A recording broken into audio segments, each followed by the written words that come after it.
ferocious. Historical precedent. We've never seen this before. Could this be the end of the world? 75 years later. Where have I seen this before? Here it is. It's an outrage.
All right, there we go. Hello, everybody. How is it going? Making sure everything's live and well? Yes, it is. Okay, so hello and welcome to the live stream. We are going to be going over, I'm basically just going to be reading aloud through a good chunk of this. But I did want to talk a little bit beforehand about what's been going on the channel and, you guys might have seen the big fight that I had with the Daily Wire recently, and I've achieved victory. Woohoo!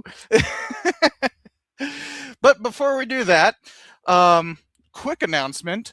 I just made these go live on the store. I've been testing them for a while just to make sure that the paint doesn't peel on them, but I have a special little glasses where it has the channel symbol and cynical historian on there. Same thing with pint glasses. Actually had some issues with this. This is a prototype. The regular ones, the thing here is further down, so it doesn't have issues. Hence why I've been testing these for well over a month. But they're available on the store as of right now. So if you are interested in getting one of these, be sure to grab one. And as such, I have some scotch to pour into it because it's going to take a little bit of scotch to get through all of this. So this is just some Costco 12-year blended scotch. It's great stuff. It's like $35 for this bottle, I think. It's not quite a handle, but it's close. Otherwise, I'll be drinking some soda along the way. Mostly soda, hopefully. We'll find out. But before I get to reading what I have to read here, which is a report that the White House just put out claiming that the Smithsonian has been trying to indoctrinate the American populace into hating America. I'm not even joking. They somewhere in the report there is a straight up, they want a trigger warning in front of all Smithsonian institutions saying something like these exhibits were prepared by people who hate America or something like that. They actually want those kinds of trigger warnings so that they can have their little safe space to deny history. So we'll get to all of that, but I wanted to talk about the Daily Wire and what all happened there. And I just noticed that the music is not playing. Why isn't the music playing? Ah, there we go. Hold on, I have to share a screen in order to make that music for you guys to be able to hear that. There we go. And this is the report, by the way, that will be up It's over here. My actual second screen is on this side, so I mix them up sometimes. Anyways, as you can see, this is the name of the report. It says, Saving America's Story, How Ideological Capture at the Smithsonian's Institution of National Museum of American History Erases Our Heritage. So, you know, there's going to be some bombast to get through on this report. But before we get to that, I need to talk about what all happened with the fight against the Daily Wire. So first thing that happened was this video got flagged for got manually flagged by the Daily Wire for as a content ID claim. I fought that all the way to the end, as I always do. But then they so this is when they rejected the appeal and started a pending strike. So they had to actually make a claim that they would sue me if I contested it. And this took down the video. I got a strike on my channel and everything. Now you would think, well, this was all done through a DRM company, so it's not like they,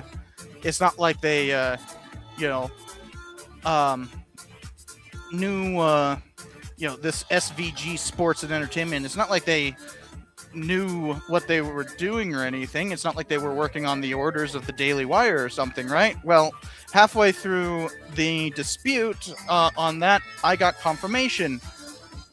Yes, they actually were working directly by order of the Daily Wire. It says so right here. And also, they clearly don't know what copyright law is, because fair use is actually not something that you just get to dispute. If you have a legitimate claim of fair use, then I actually have a right to countersue. I could theoretically sue the Daily Wire right now. I have a legal right to do so and ask for compensation, especially due to all the duress of that. But it wouldn't come out to much money, especially after you factor in all those legal fees and everything else. But as you can see right here, yes, they actually did try to say that, like, oh no, it's ultimately a legal matter that depends on specific circumstances of the content. Yeah, you should have looked at the actual content then and found out that it's very clearly fair use, because it's criticism and we only played like a third of the actual video. The amount of the video that you play doesn't actually pertain to it, but it does make an argument for that it's not a suitable replacement in the market. In either case, you have to sue me to make that legal argument, and they refuse. They're cowards. This is the Daily Wire, and of course, they're cowards. And so, ultimately, which one is it? Hold on, I'm trying to... Okay, yeah, so I submitted a counter notification, made that video that I was talking about. Where is the thing about... Is that it? Counter notification submitted. Forwarded. Yeah, and they had 10 business days. Yeah. Oh, this is it. And finally, the counter notification went through. This other team supposedly now has a copyright strike on them.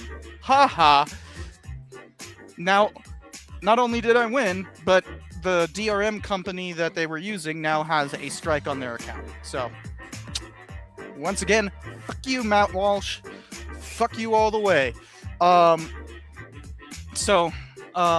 Yeah, that's kind of it, really. I'm not going to bother trying to sue them, because that's a lot of time and effort for something that will ultimately probably actually end up costing me money than earning any money. And it's just not worth it, you know? But, hey, defeated the frickin' cowardly Daily Wire and Matt Walsh, and they failed to take down my criticism. Haha. But like, this kind of shows the larger problem that is happening in this country, where you have all of this anti-history stuff where they are trying to deny history in order to prop up their stupid little fairy tales, and their inability to actually explain them, their inability to back up what they're saying, especially when it comes to an actual legal challenge to do so. Just imagine if they hadn't sued me and what discovery would have looked like, right? But obviously that didn't happen. But it does show the larger thing, and why the Trump administration as a whole is attacking the Smithsonian. Let me try to catch up with chat a little bit so I can, make sure.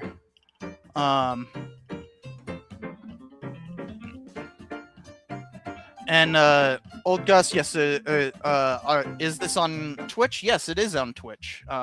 As you can see, here. Oh, I see. Old Gus already switched over to Twitch. So this is also simultaneously streaming on Twitch. I regularly stream on Twitch, but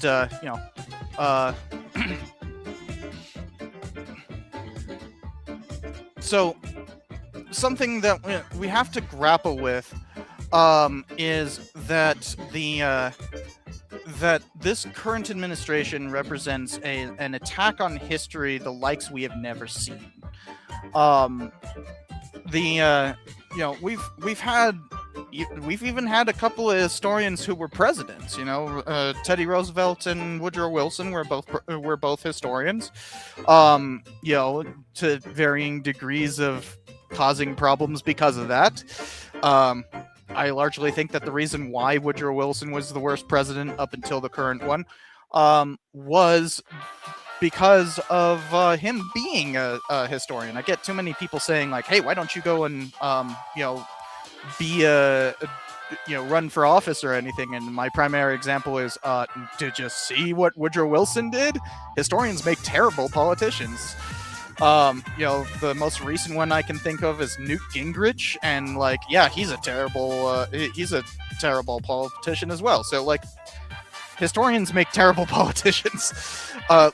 Teddy Roosevelt was a historian, sure, but he wasn't primarily a historian, as opposed to Newt Gingrich and Woodrow Wilson. And yes, I should. And yes, of course, we got World Sword. But because of all this, because of this attack on history, unlike we've ever seen before, this has become kind of an all hands on deck kind of thing. So let me share this. Hold on, there we go. So this is the American Historical Association's website. They're kind of the premier organization for historians in the United States, hence American Historical Association. I've never actually been a dues-paying member, but I have received a couple of grants from them. Well, one grant, one fellowship.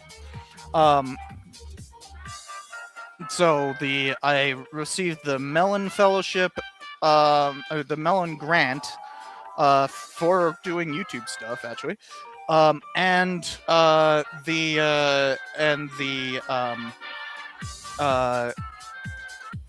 it's now called the Applied History Fellowship. It's at CU Boulder, but originally it was part of the Mellon Foundation, and it was a summer workshop fellowship kind of thing. And it's about applied history. If you want to know more about that, I've even done a video about applied history on this channel. But yeah, I've received funding from the AHA despite not being a member. If I was a tenure track professor, I'd certainly be one, but I just don't have the money. In either case, as such, they are kind of the premier organization through which everyone else kind of follows. They have now put out this kind of emergency alert saying, historians defend the Smithsonian. So, and this came out on originally on the 5th. It's been updated as of yesterday, because the report that I'm talking about came out on the 5th of July, literally on a Sunday. You'd think that this administration would be beholden to the 10 Commandments, which one of them is literally keep the Sabbath day holy, but apparently they don't give a damn about frickin' keeping the Sabbath day holy, because they released this incredibly bigoted report on the Sabbath day. Anyways, so what they say is the Smithsonian Institution is, awesome, and we all like it. Then basically it goes on to say, we've been fighting a bunch of this stuff, including and especially this order, which was called Executive Order 1453, Restoring Truth and Sanity to American History. Basically saying that anyone who disparages the United States is anti-American and should have all of their funding retracted. This essentially destroyed the National Endowment for the Humanities. Oh, and you gotta love how the White House is now website is now advertising to us. Gotta love that. Get away from here. But like, and I have my ad blocker on. But by the way, if you do have an ad blocker, be sure to turn it off on YouTube. You should always have it turned off on YouTube. Anyways, as you can see, this prompted extreme scrutiny on the Smithsonian. At one point, the president literally claimed that the Smithsonian was the last bastion of woke. I'm not even joking. He actually said that. Utterly insane that this is even happening. By the way, I do have an episode that I'm working on about the indoctrination myth and all, and what's prompting all this. This kind of myth that drives a lot of basically all of this. But I could tell you the initial version is already 2 hours. So it's going to be huge. Might split it up for final release. In either case, you can see there's this whole attack on our history institutions that the American Historical Association is fighting. They have all these other organizations with them. For instance, one that I've actually been a member of, the Western History Association. Been a member of that. Also, the National Council of Public History. I've been a member of that. NCPH and W8. In fact, hell, look at the little cozy I've got right here. Western History Association. I regularly attend that conference if I have the money. The last one was actually here in Albuquerque, so I was there at that. Some viewers actually, pulled me aside, took pictures and all that kind of stuff. It was really cool. Anyways, as you can see, this is an all hands on deck kind of thing, and so I'm doing my part by exposing you guys to all of this. So why am I bothering to read this whole turgid mess? It's because we need to do the best we can to expose the lies and that to expose the lies that keep the ideology aloft for this fascist regime. It is a key tenet of fascism that they need to prop up some sort of mythical past to make everybody beholden to some great national ideal.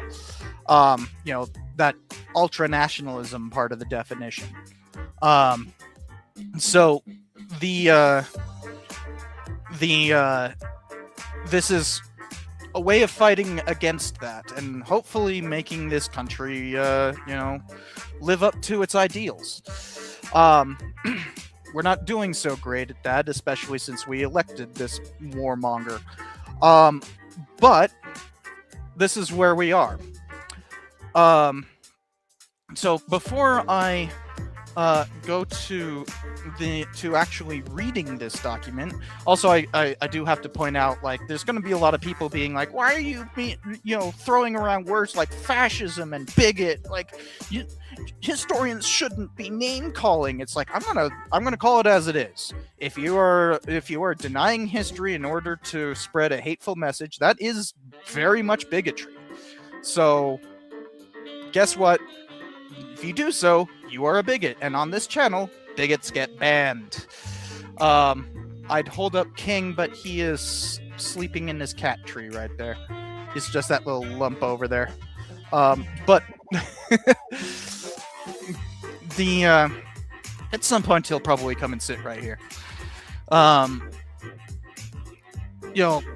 also, if you can't withstand a historian talking about like racism, sexism, transphobia, and all that kind of stuff, what are you doing listening to a historian? You clearly don't want to listen. You clearly don't want to learn about history, because that is an essential part of learning about history, is all of the bigotry that goes along with it. So if you if you can't stand that, bye bye. Go somewhere where you can be coddled just like you want to be. This is not a place for being coddled. This is a place for history. Let me catch up on chat real quick. And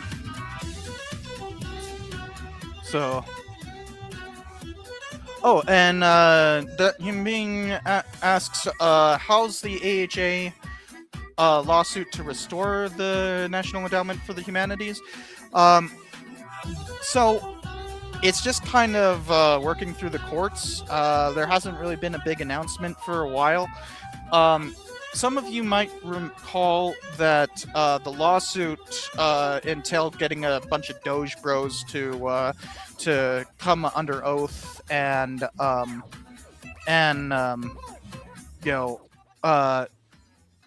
to come under oath and basically explain why they were cutting so much of the NIH's grants. And it exposed a whole bunch of bigotry, where they were literally calling a Holocaust documentary inherently discriminatory DEI because it focused on Jews. So apparently talking about Jews in the Holocaust is inherently discriminatory DEI. That's a quote. Some of you might have seen those that stuff in that I'm forgetting the word for it. Deposition. That's the word. That deposition on the news a while ago. Yeah, that was the AHA's lawsuit, and obviously a whole bunch of other historical associations, including the WHA and the NCPH, which I've been a member of.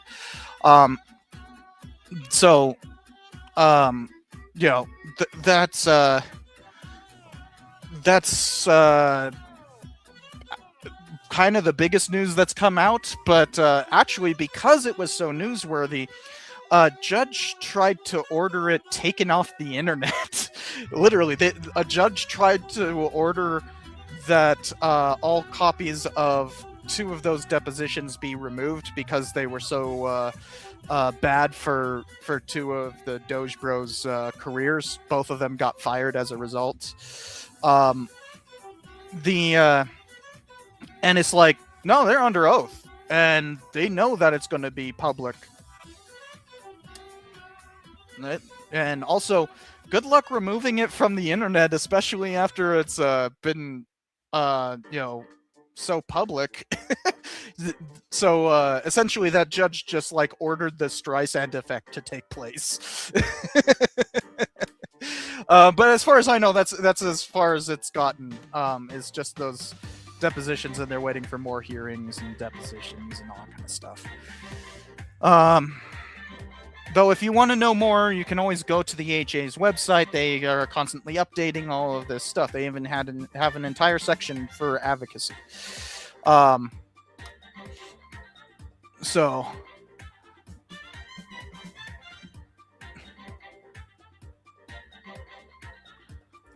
What video do I have on applied history? If you just search my channel for applied history, it's literally a conference paper that I turned into a video.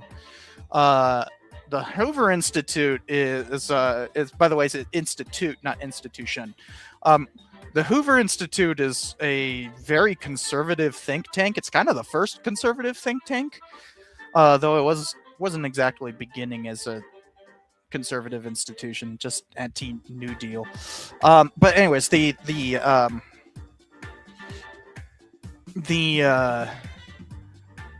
I don't know what video you're referring to on the Hoover Institute, but I doubt that they could possibly know what applied history is. A conservative think tank is inherently going to be anti-applied history. Because, applying history is about applying history to the present, and conservatives hate that. Like, it's kind of fundamental to their ideology. Trying to catch up on chat. Sorry, I'm already a good 10 minutes behind on this, so I'm just trying to read them all, and before we get to actually reading the report.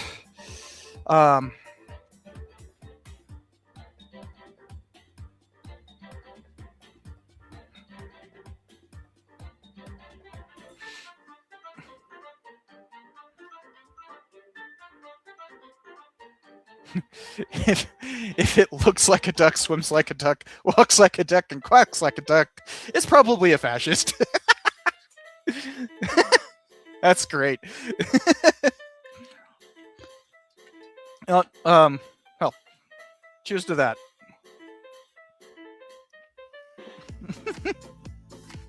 That was funny. Ooh, that's good whiskey.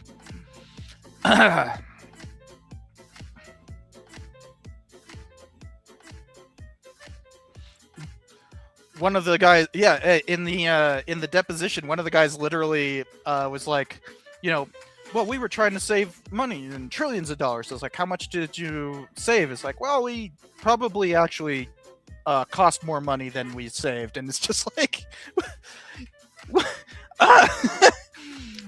how is this allowed? Like, they knowingly cost the taxpayer more than just letting the grants continue as they were.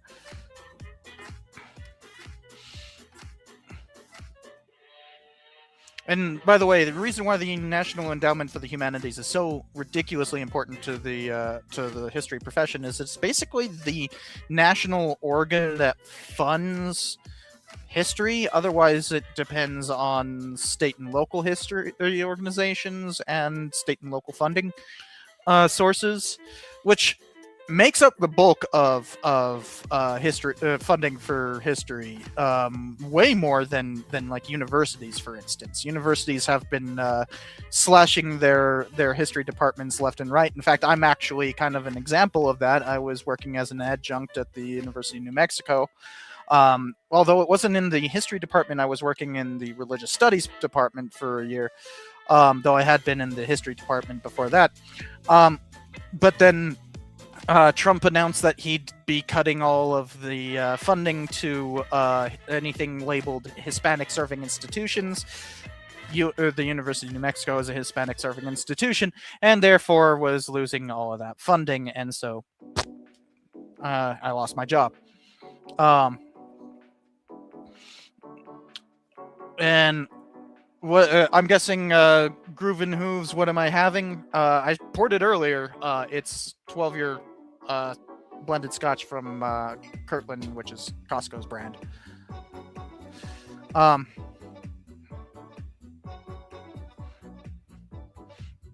And yeah, Kakistan Jones, like the person in that deposition, the kid who's like I think he was 19 when he was doing it, and he was 20 in the deposition. Like is literally like asked like, "Hey, you have no experience with grants. Do you think you have any like idea any idea what you were doing and that you should have been doing that?" And he's like, I was fine. I've read books before. He literally said, I've read books before. It's just like, oh my god.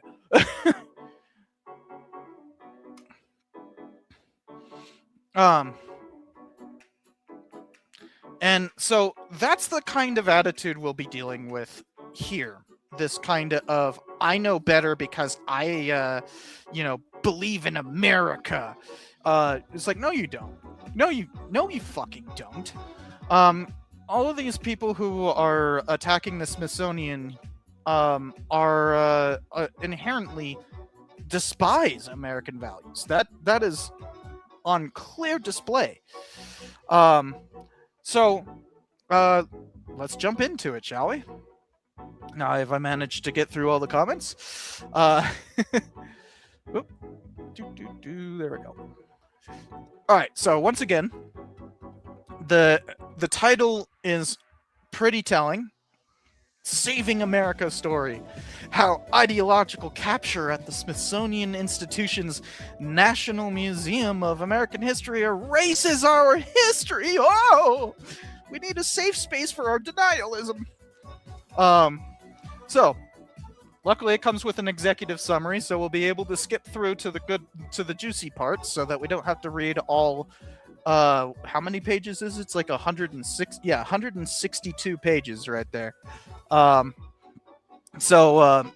Luckily we don't have to read all of that. It comes with an executive summary. So,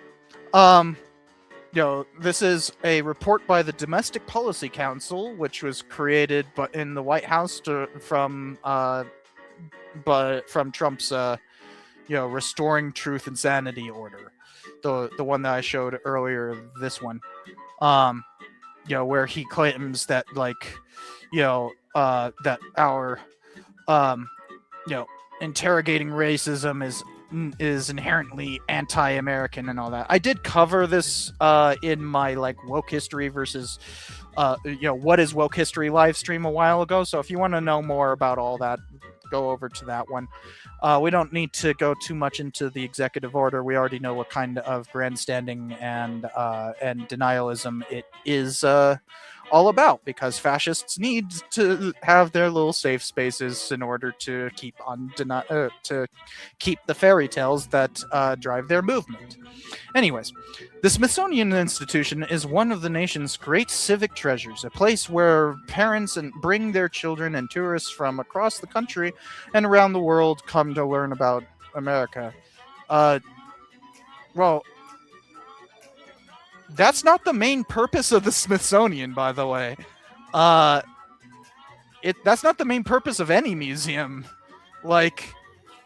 Museums are about holding artifacts in perpetuity. They are archives first and foremost. Always. That is the definition of a museum. A archive that displays its artifacts. That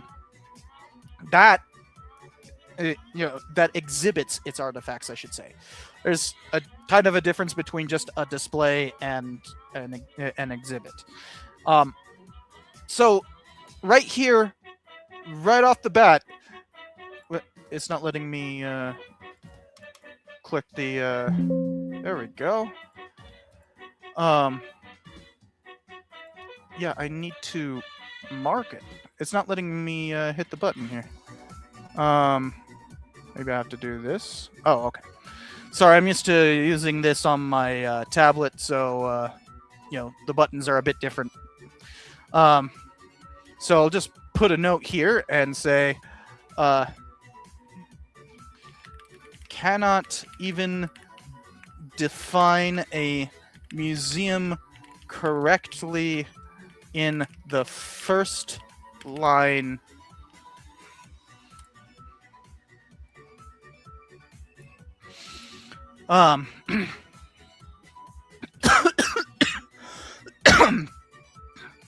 At the Smithsonian, the National Museum of American History, visitors young and old should encounter the story of the United States told with honesty, seriousness, and pride. Pride? No. Like, you see how dishonest this already is?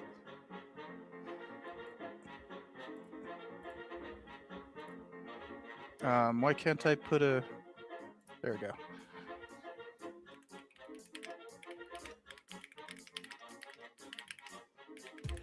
Pride has nothing to do with honest history.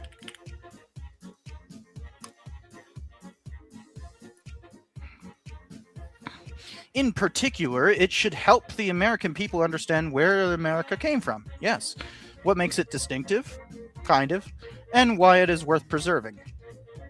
I don't know about that, but whatever. That's just... can we make the little squiggly line on this one?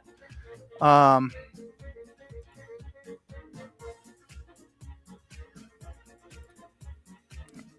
on.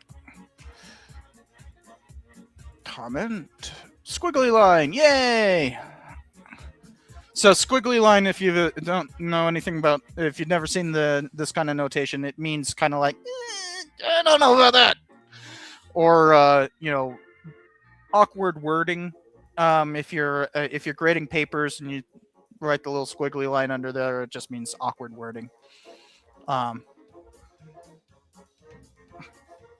In making their case to Congress in 1953, Smithsonian leadership argued that one of the main reasons the NMAH should be created is to place before millions who visit the nation's capital each year a stimulating permanent exposition that commemorates our heritage of freedom and highlights the basic elements of our way of life. Sure, yeah. Okay, we were just talking about the creation of the Smithsonian. Okay. Don't care about that. So finally we get to the present. One NMAH curator who worked at the museum for nearly 4 decades before retiring in 2016 noted that the museum's founding goal was... okay, cool. Why are you talking about its founding goal? Goals change, fool. Like... what?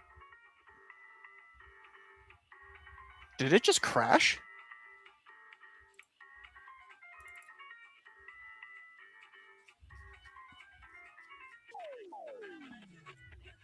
Oh, man. It just crashed. Wonderful. I have to remake those notes. Shoot. Cannot define museum in the first... Cannot correctly.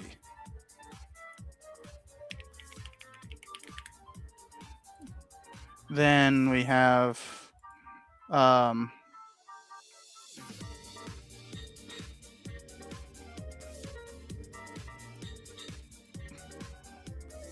pride has nothing to do with honest history. And then we have the squiggly line. Okay.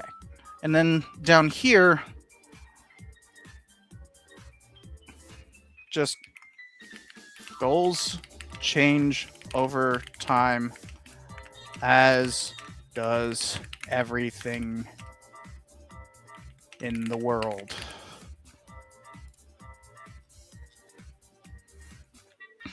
I better hit save before it crashes again. Okay, so let me catch up on.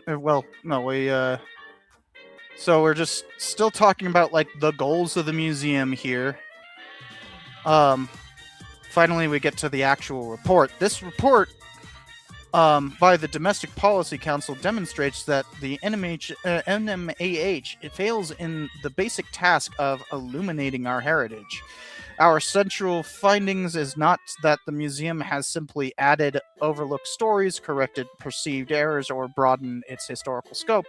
Rather, it is that museum leadership has explicitly adopted an ideological framework that no longer treats the American story as a shared national inheritance to be taught or celebrated, but as a political instrument to divide, dispirit, and discourage our citizens. So this is, in all likelihood, the thesis statement, and so always got to mark that.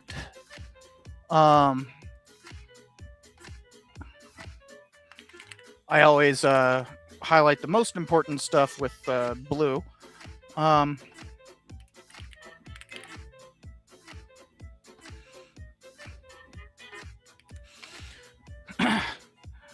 So we have found the actual, thesis statement.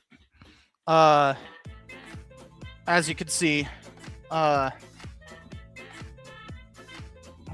on. Oh, that, okay.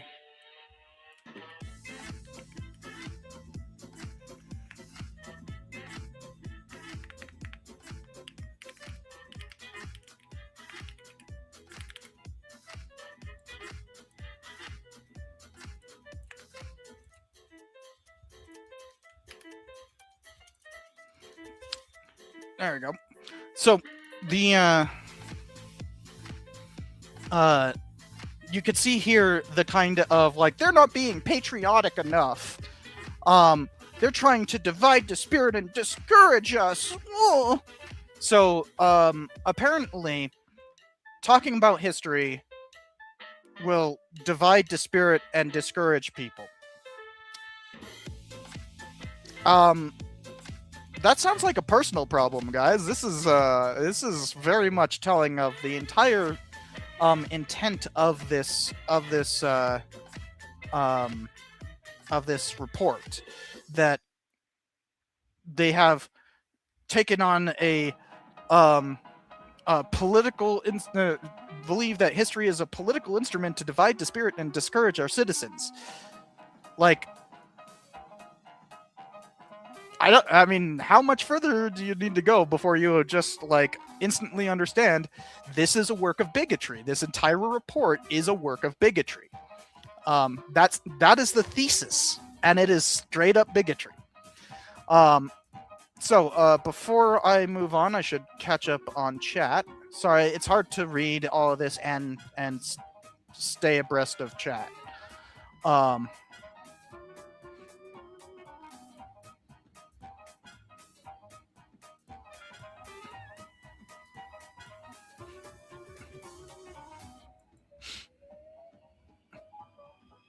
Skill issue. Yeah, it is, isn't it?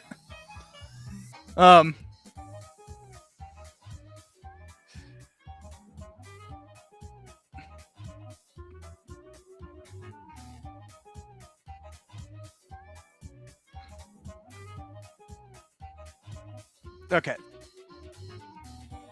Just trying to keep up with everything. Alex says, no, Cypher, museum is supposed to confirm my pre-existing conceptions of the world. Yeah, that's what museums are for.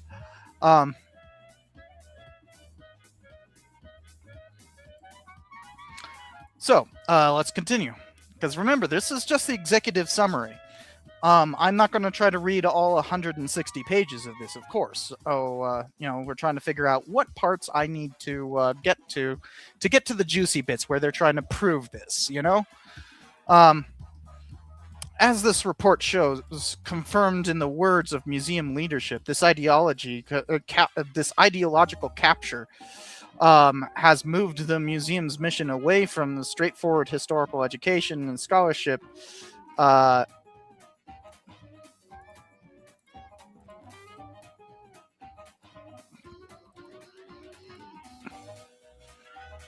Why isn't that red? I need red.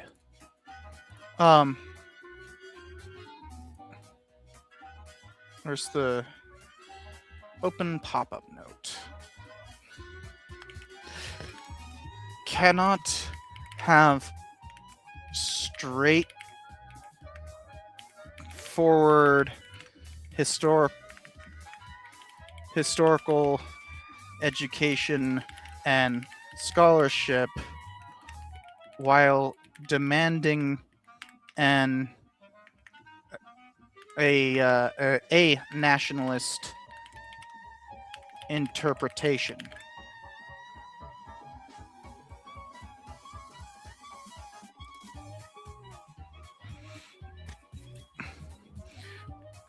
So, once again, we're seeing over and over again that they're demanding a particular interpretation, one in which never talks about the the bad parts of history, as though talking about those bad parts of history will instantly mean divide, dispirit, and discourage people, because apparently denying people's experiences, with systemic racism and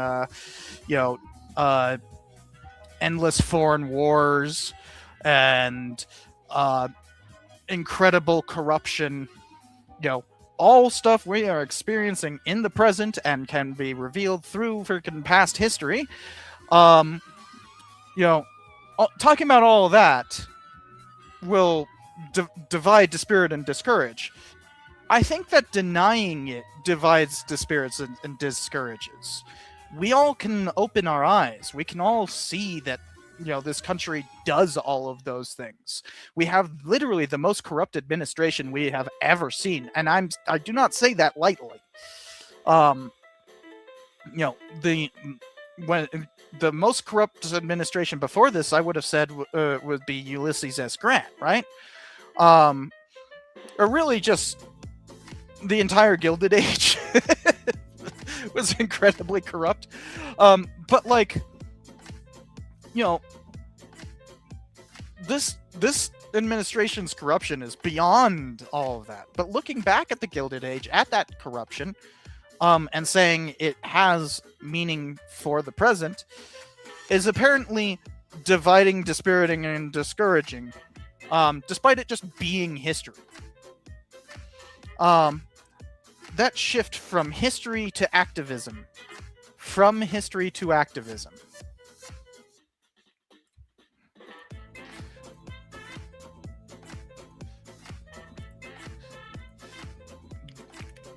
These are not mutually... Why is these notes so small? Mutually exclusive, you stupid bigots. Is clearly documented in this report. And Thea Hardig, the museum's director since 2019, has explicitly stated that she sees history as a prime tool of social justice. Yeah, that's... And one of her roles as connecting research and scholarship to activism and advocacy.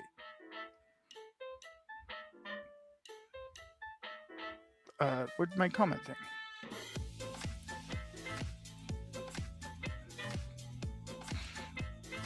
So, you're opposed to social justice? Is that what offends you so deeply? Oh, are people seeing the injustices of the past reflected in the present what offends you so deeply? Why are you so bigoted?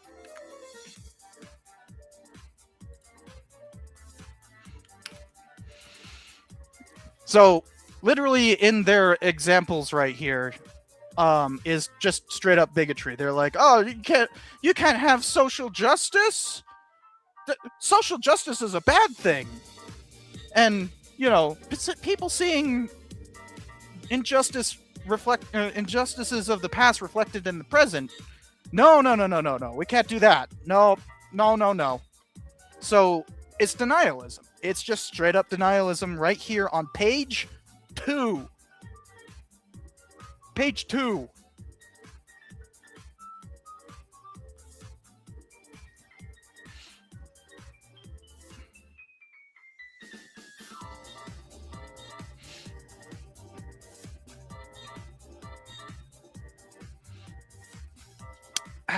Anyways, Hardy believes the museum profession has to figure out how we're going to problematize.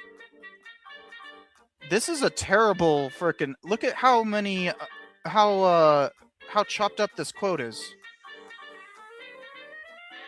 Like, this is not how quotes.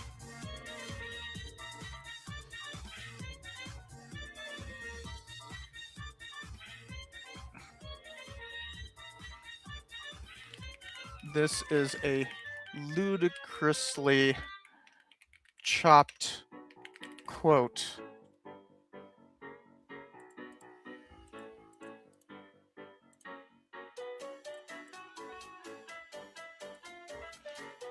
Oh, it goes on further. It has 3 separate footnotes for one quote? What the hell?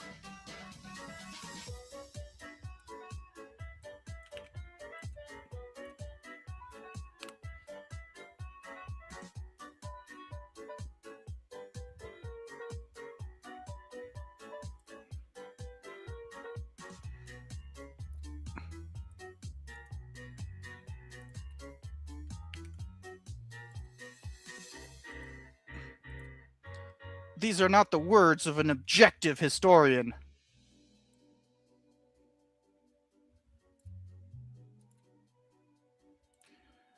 There's no such thing as objectivity.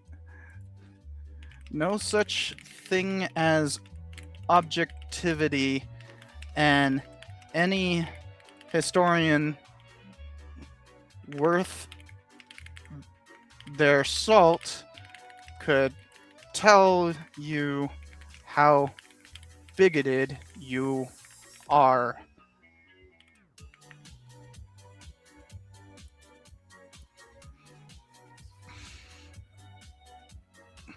At the heart of our concern is a simple question. What should a National Museum of American History do?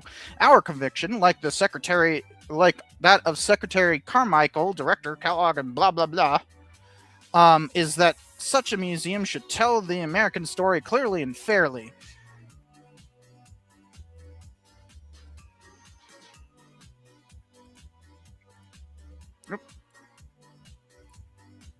There's got to be like a highlight freaking key rather than having to click that button every time. You are not advocating that, as shown by your ignorance and bigotry thus far.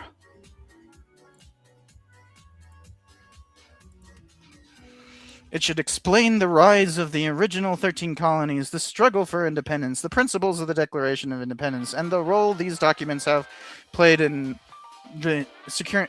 Wait. It should document and share, like, hold on, does it not? It literally just stops there?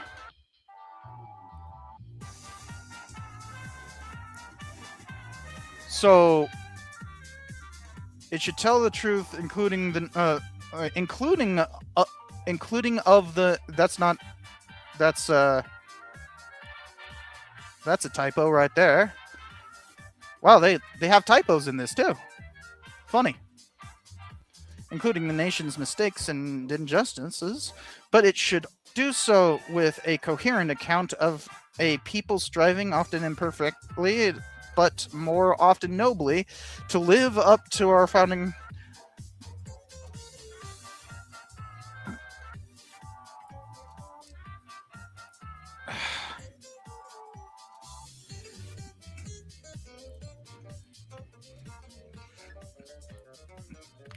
Demanding a triumphalist Interpretation is the epitome of a hack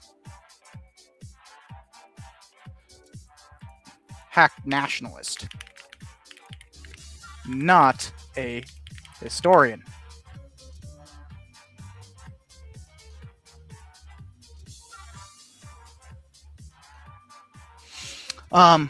It should especially teach the history of an American nation that is worthy of our affection, and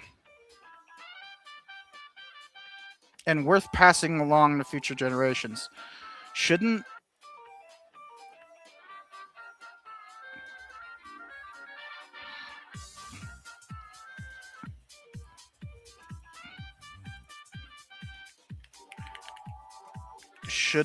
that be up to the visitor's own discretion? Why would anyone care to attend if they already have a set opinion that they must return with? This is the opposite of what good history does.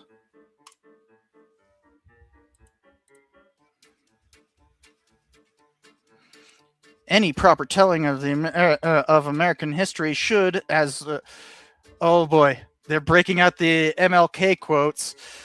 Explain that the goal of America is freedom and bring our nation back to those great wells of democracy which were dug deep by the founding fathers in their formulation of the Constitution and Declaration of Independence. Interesting that they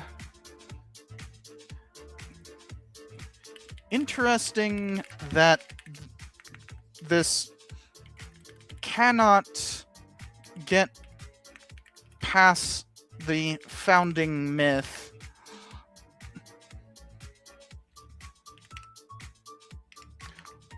Almost like you don't want us to learn the history beyond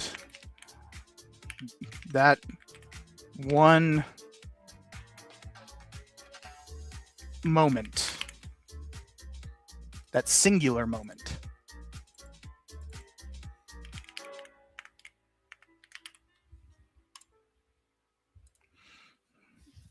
According to the findings from our months-long investigation,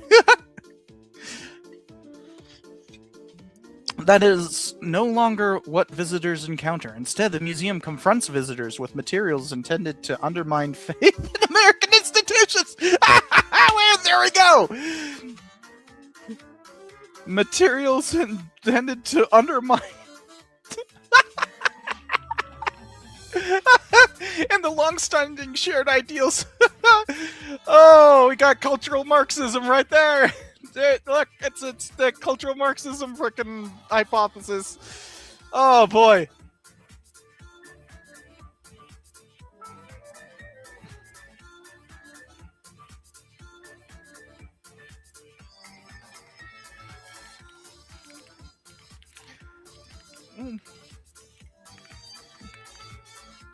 Oh.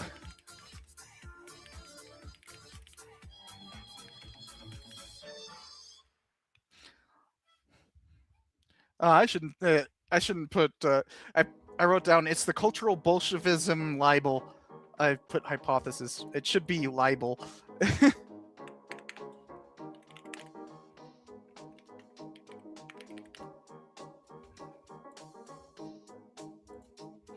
As this report shows, the museum purposefully presents America as a problematic country, irredeemable.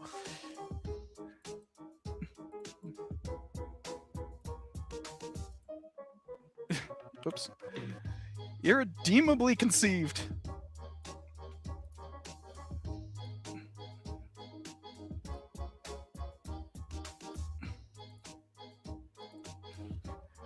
This report is irredeemably conceived.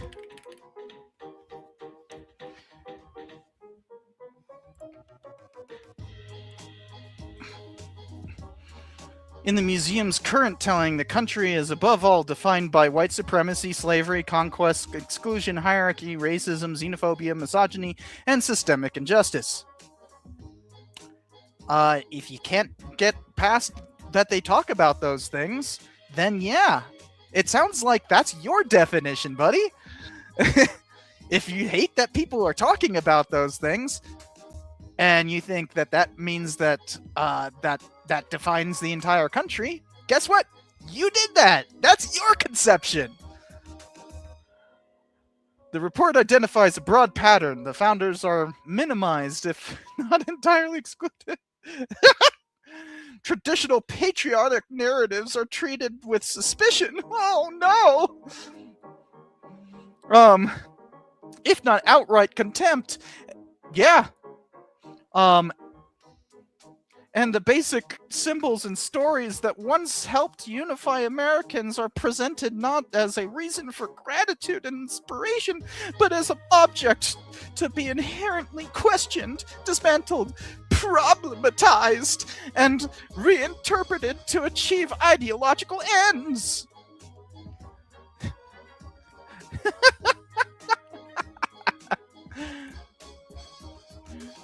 Whoop.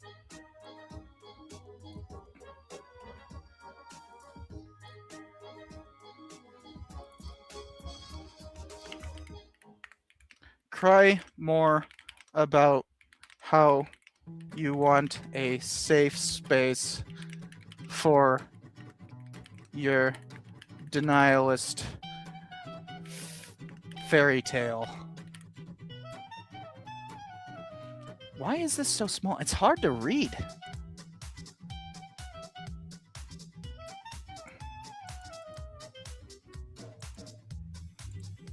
Oh, hopefully I spelled denialist correctly. I can't even read it. Anyways, to the extent that there is a story told at the Smithsonian's National Museum of American History, it is not one of the victory of freedom of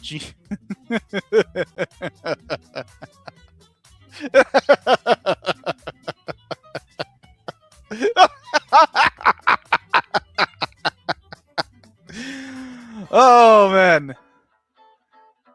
The victory of freedom and genius of our country.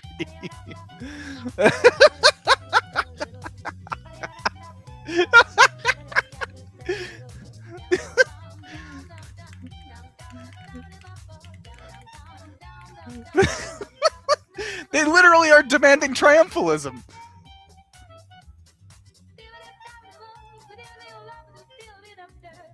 Like,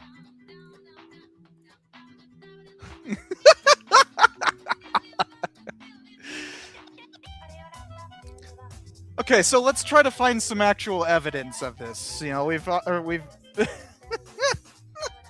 you know, if they're trying to posit this whole like conspiracy of you know, oh, they're saying mean things about the country and we need our safe space for triumphalism.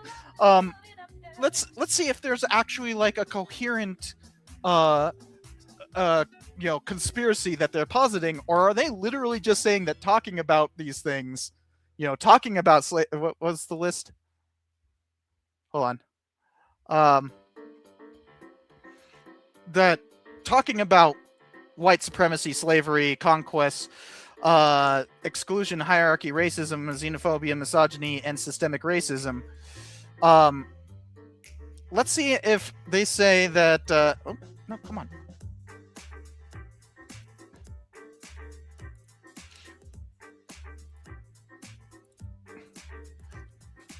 List of verboten topics.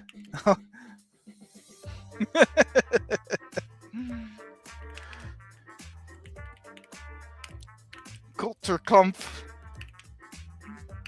für mich, aber nicht für dich.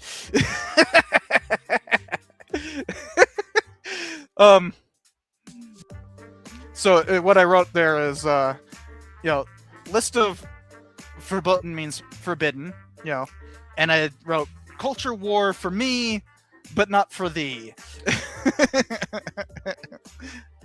Kulturkampf für mich, aber nicht für dich, because I believe that it's better in the original German.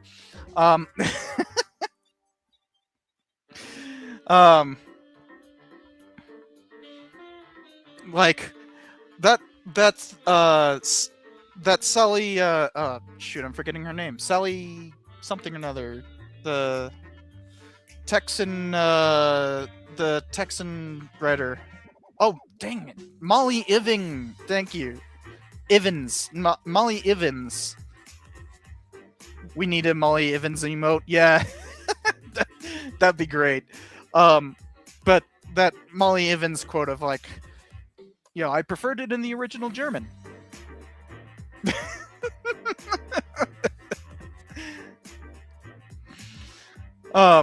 And thank you, Helen, for pointing that out. It was it was Alex who pointed it out first. Ha! But yeah, we totally on the server we totally need the Molly Evans thing. Somebody wants to get on that. I'd be happy to do it. I know Alex here has the ability to change the emotes. I think you might as well, Helen. But yeah, if you guys want to do that would be great. So let's see if they have anything that is actual like evidence for any of these claims, or is it literally just complaining that the museum even talks about white supremacy, slavery, conquest, exclusion, hierarchy, racism, xenophobia, misogyny, and systemic racism? All of which, yeah, if you're talking about American history and you try to avoid those topics, you're not going to talk about a lot of history, are you? It's going to be pretty difficult to talk about American history without talking about those topics, even in the present. I mean, we literally have a pedophile rapist in the presidency, so I should say pedophile protecting rapist. We don't know that he's a pedophile himself, but he is absolutely a pedophile protector. We know that for sure. That is a fact. And he is, in fact, a rapist. He's even claimed himself, grab him by the pussy, right? That is a claim to rape. He is a self-admitted rapist and now is supposed to pay millions of dollars for raping someone. So,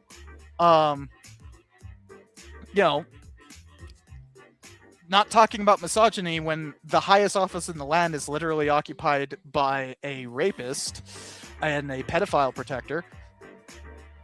Yeah, kind of not going to be able to talk about even the present without talking about misogyny. Systemic injustice, yeah, that's like only a bigot would deny that that's a huge problem in American history, and continues to the present. Xenophobia is like the entirety of Trump's immigration plan, so it's very present today. White supremacy undergirds it. That's the whole frickin' we are a Christian nation and all them darkies don't count because they're Muslims. Same thing with talking about slavery. Yeah, we were founded by a bunch of slave owners. Like, a good chunk of the founding fathers were slave owners. That's an important thing to talk about. Conquest is, I live in New Mexico. How the hell would I live in New Mexico if it weren't for conquest? Exclusion, that's Jim Crow. You can't talk about Jim Crow now. Hierarchy is can mean a lot of different things. Racism is everywhere and in American history and continues to be a huge problem, especially since racism, white supremacy is a type of racism. Same thing with the American form of xenophobia. Our nativism is very much racist. So all of these things that they list as verboten topics are literally things that are current problems, let alone historical ones. And how do you talk about current problems without elucidating the history? That's the entire purpose. You talk about like trying to understand how we got here as Americans. Well, you can't talk about that without talking about these verboten topics. Anyways. Oh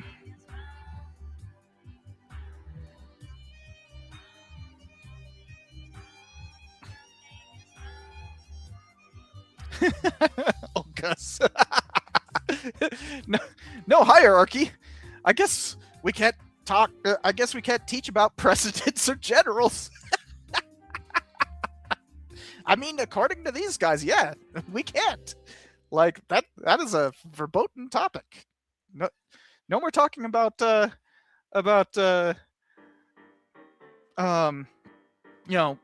anything that has a hierarchy. Also, they want like classrooms without teachers too. Teachers are a hierarchy. Administrations are a hierarchy. Corporations are a hierarchy. Like, what? Like, even talking about the difference between a curator or a docent, curator, and director, all positions considered in a hierarchy from each other. And of course, within each of those different classes, there's like, there's like the head docent and the head curator. In fact, in the Smithsonian, you're going to have a lot of different departments, let alone just a batch of curators. And then of course the director often has like several other positions in the directorship. Some of these institutions have like CEOs. I don't know specifically how the National Museum of American History is organized, but I wouldn't be surprised if they have a CEO. I don't really like the corporatization of how a lot of museums have become organized in the last couple decades, but like it's become a pretty popular trend.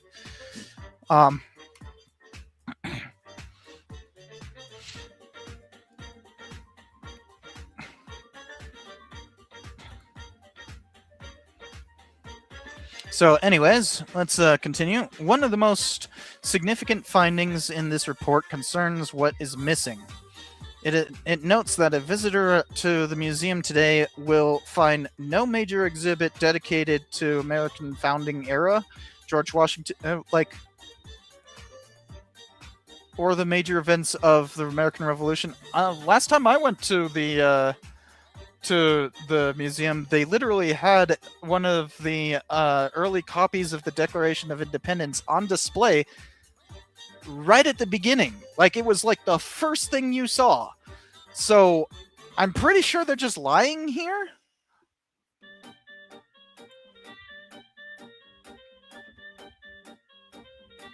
Oh, what happened to my comment button? There we go. It's been a few years since I was last there, but from what I remember, this is a blatant lie.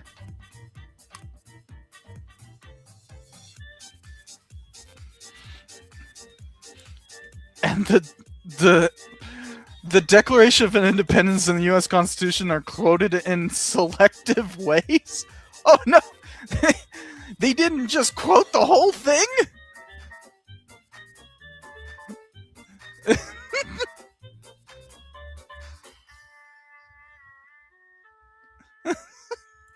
What?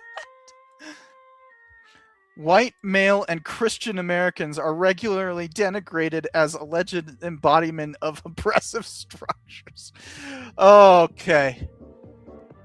So, yeah, this is your typical, you're being mean.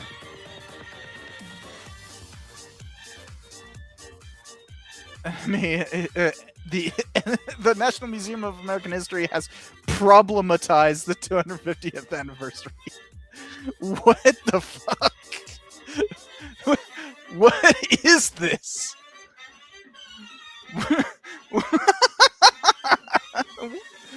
What is this? At a time when the nation is marking its 250th anniversary, semi-quincentennial. Use the actual words.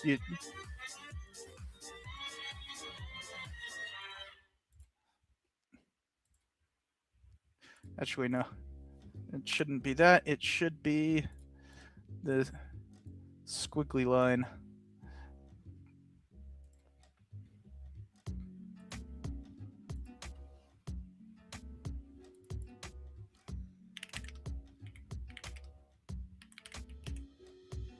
Use your words. It's semi-quincentennial. I know you can say it.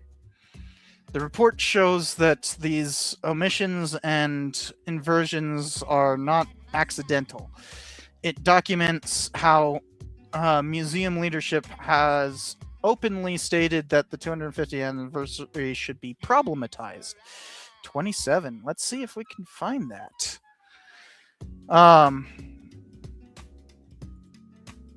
I'm just going to open up a second instance of this. Oh, come on. Let me open up a second instance.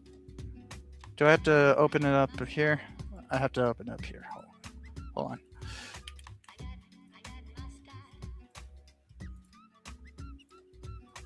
What? It's not letting me show... Weird. It wasn't letting me show this. Nope,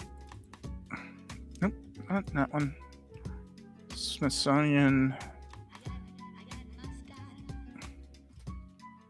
Okay, so let's go to...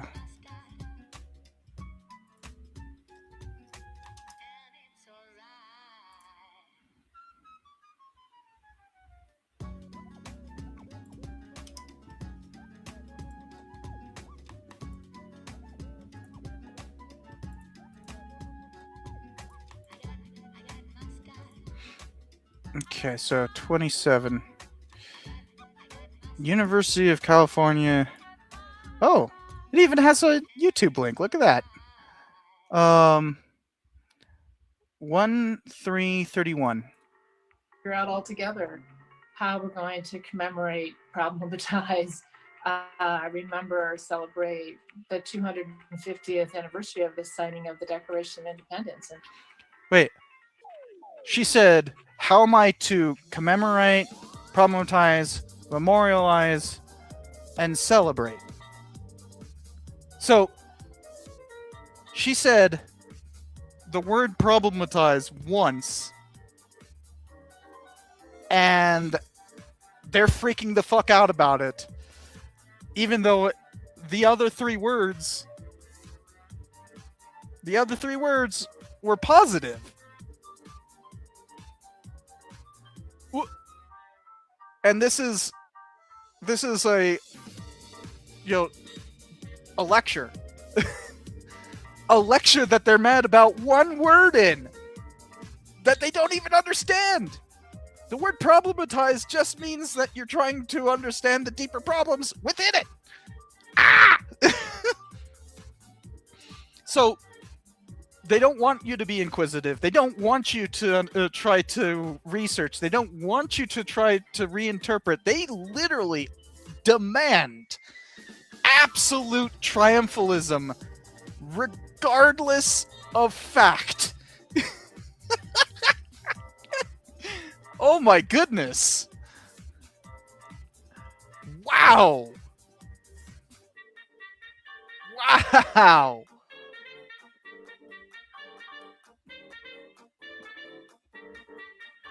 Like,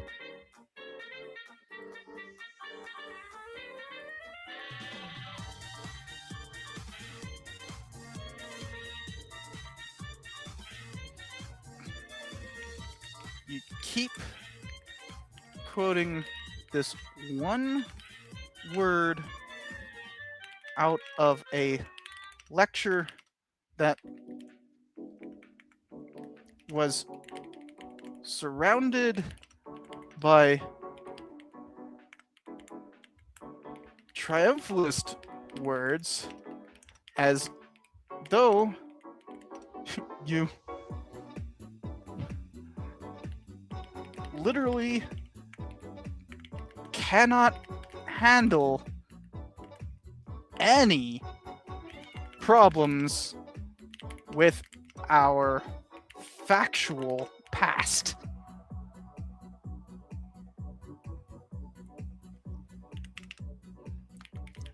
That's pretty fucking sad, you stupid bigot.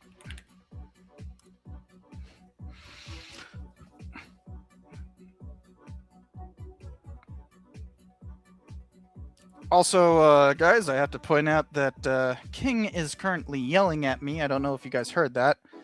Hey, King. Meow. What is it? Well, you're licking your lips, so you should be happy. What is it, boy? Look over here. Everybody's looking at you. There's over 100 people looking at you right now. He's like, I don't give a damn. Let me catch up on chat real quick. How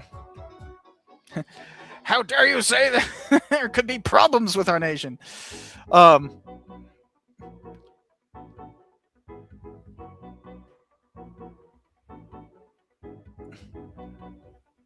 If you work for a museum, you should be a radical activist of history. Like, what's the problem? What am I missing here? Yeah. Right? I don't know about radical. Radical means, like, you know, wanting revolution. I don't want a revolution or anything.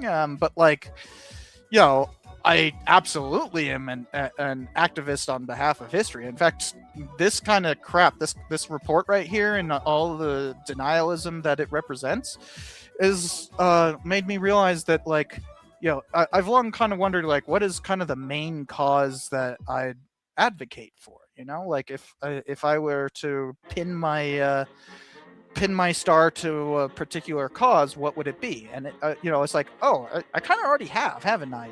It's history. Like, I'm a tireless advocate for the history profession, right? Like, that's what I do. So, yeah, I wouldn't say radical, but certainly in like, historians should be activists for the profession. Like, that is literally what the American Historical Association was calling for right here, right? Like, that's what they're calling for.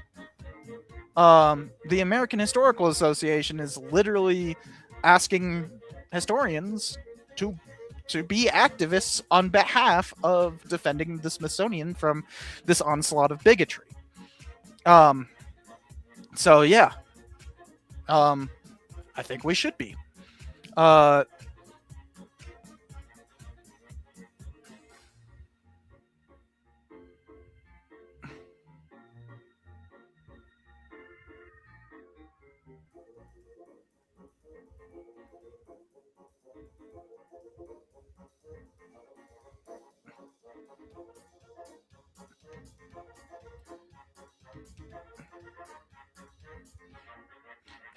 MAGA, the party of saying facts don't care about your feelings, while demonstrating their feelings very much don't care about the facts. Yep, very much so.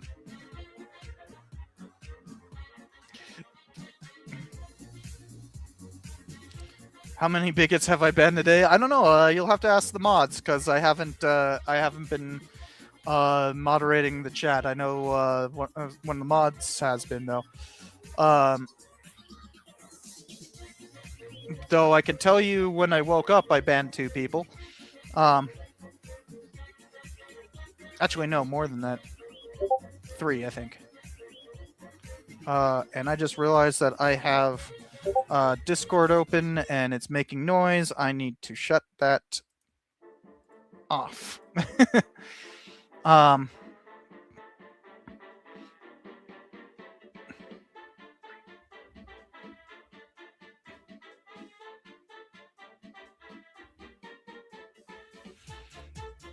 Go figure. It's like saying teachers should be activists for education and scientists should be activists for science. Yeah, I mean, basically, yeah. Like, and most historians are teachers as well. So the like, and yeah, a curator is kind of a teacher, right? Like if you're a curator, you're still teaching. I mean, it's teacher as in like grade school teacher, obviously not.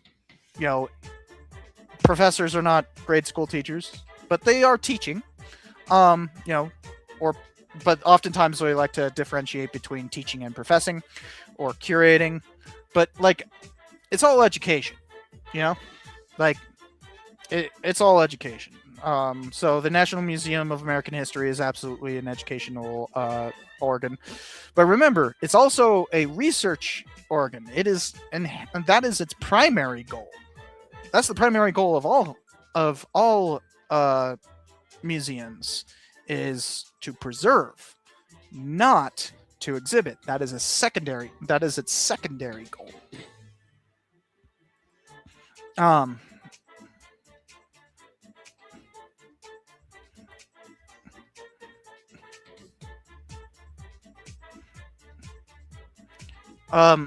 Gus, I disabled that, so you can't do the Ben Hammer break. Not that this is streaming on YouTube as well. I'm not gonna do all the Twitch stuff that I normally do. How terrible! You have to critically engage with something. Oh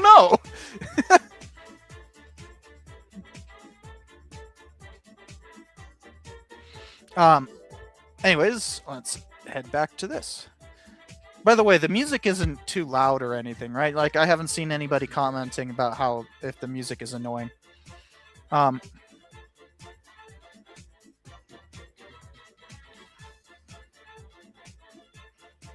Because currently it's on Julia Gaia Boppet. Okay, good. Anyways, invoking a popular term of art to critical social justice theorist that critical social justice theorist. Yeah, that's we got the confirmation of the Nazi frickin' libel. Haha! Ha! Y'all are confirmed neo-Nazis.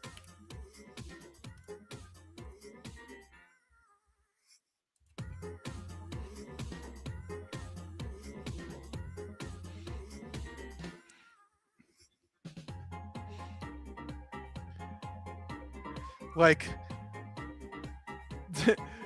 the idea that using a singular word in a hour-long lecture, right? It was like an hour long.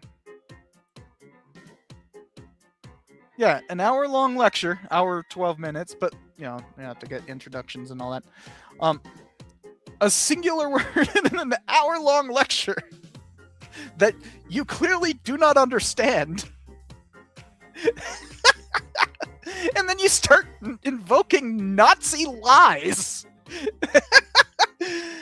Like, anyone who talks about cultural Marxism trying to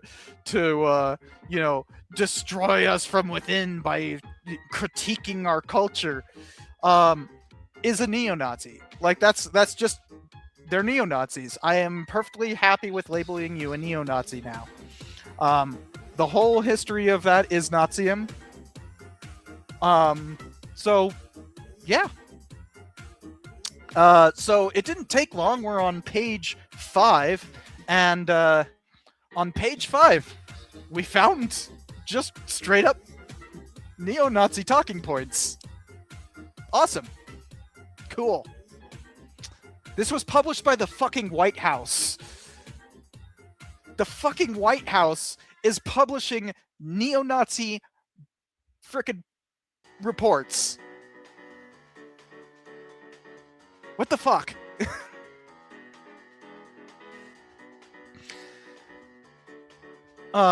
Anyways.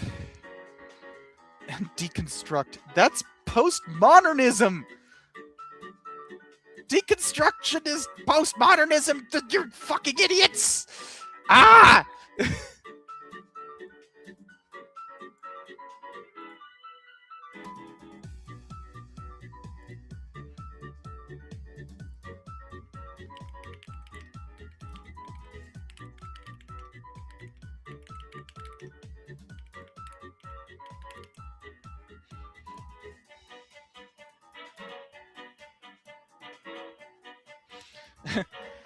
Oh no!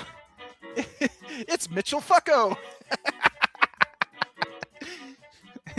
Michel Foucault, or as one, I actually was in a class where a student kept on calling him Mitchell Foucault, and I kid you not, I kid you not, the whole class kind of went like, just didn't tell her that she was saying that. We're just kind of, buried our heads in our books, like, nope, no.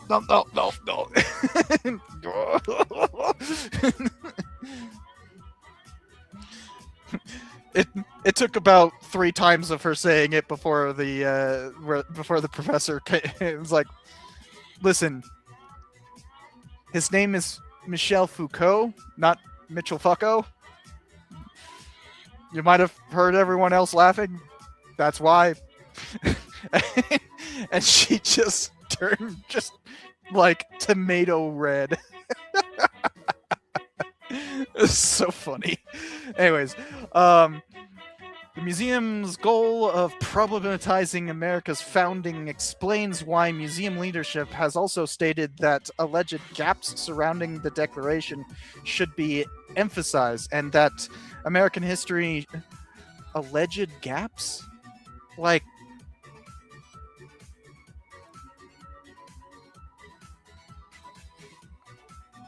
What is this?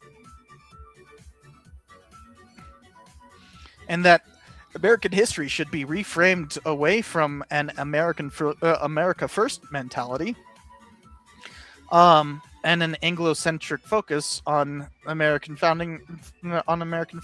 Like, this is good. Like, what? Why didn't it show the little thing?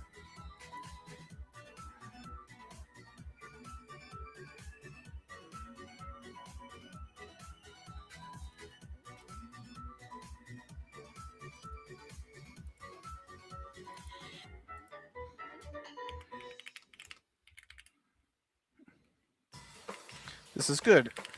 America First refers to an entirely bigoted ideology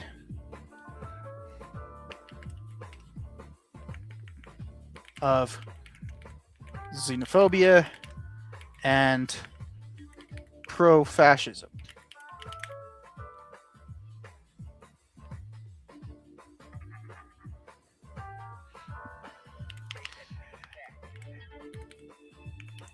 Anglo-centric is indeed a bad thing that makes history inherently a historical,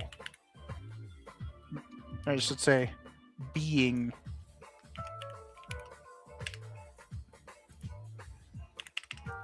So you literally hate history. Makes sense for neo-Nazis.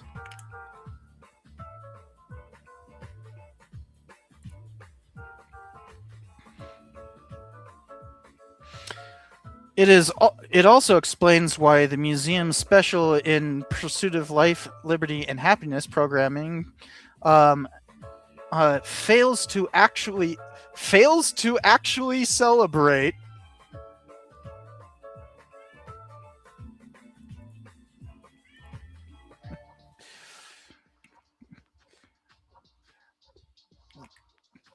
revealing just how much you hate history.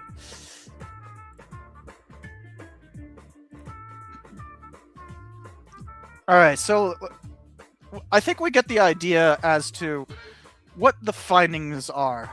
This is just kind of repeating itself over and over again. So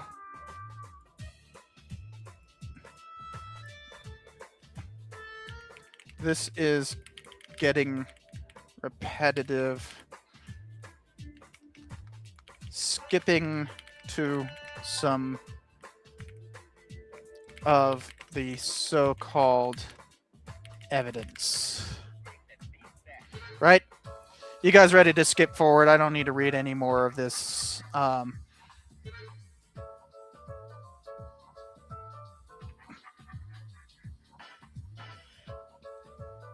You know, it's pretty obvious, right?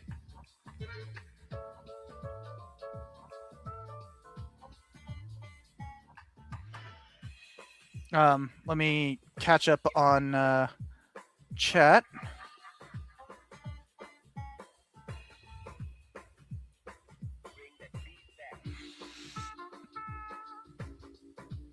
Huh, hold on. Oh, there we go. Okay. I have buttons for that now. Cool.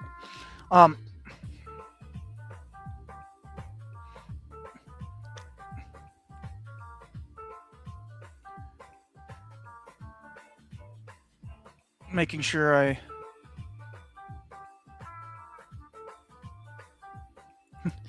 if you don't display the state-mandated amount of enthusiasm, you're a filthy communist. I'm actually going to write that down because that is very much you know, that is essentially what this is. Essentially, this is just if you don't display the state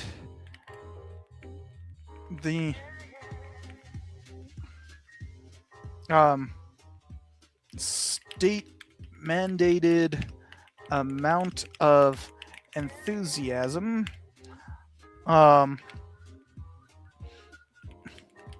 you're a filthy communist trying to destroy the country with its history.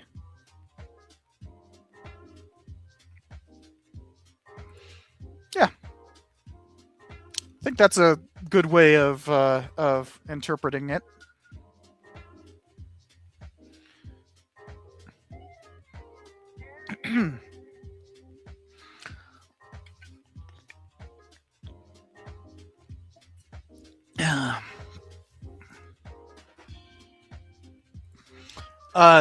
No, Sir Henry. Actually, the original America First people were the Native American Party. They ran on America First in 1852.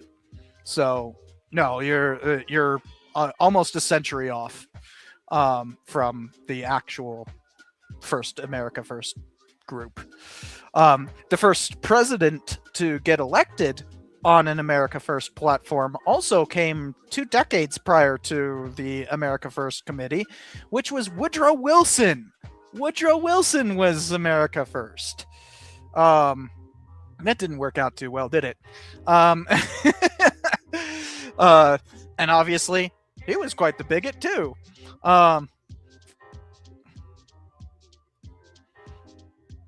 Did they use the phrase America First? Yeah, they literally had banners saying America First in 1852. Yeah. And Woodrow Wilson literally ran on an America First platform. Like, here, let me show you. Just go to images.google.com and, whoops.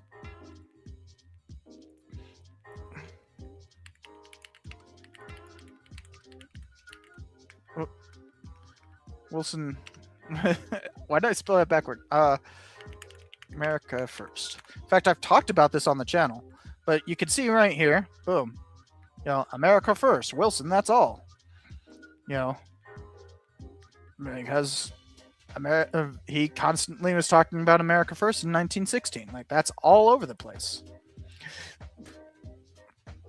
So the phrase was not at all that. Also, Harding used America First as a campaign slogan. Right there, America First. See? We go to Know Nothing Party, America First. See if we can find a quick thing on that.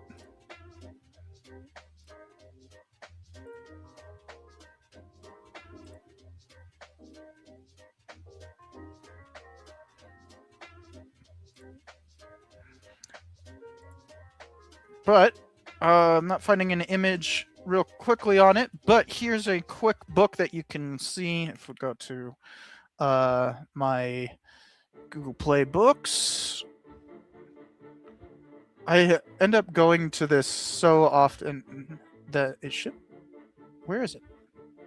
There it is. There's an entire chapter of this book on...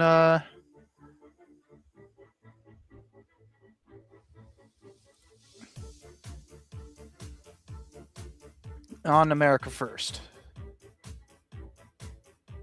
Hold on, try to find it.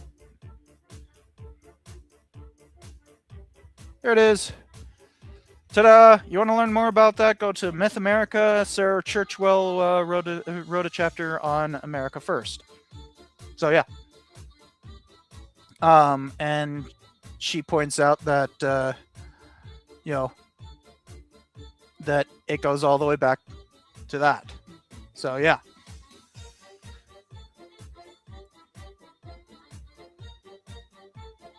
And her main point is just that, like, it's always been incredibly xenophobic.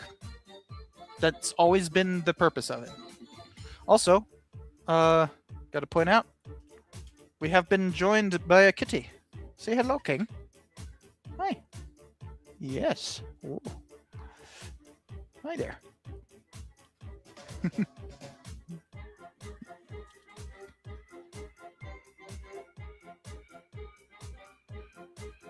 He's adorable. Why are you licking me? Preparing to chomp me? Is that it?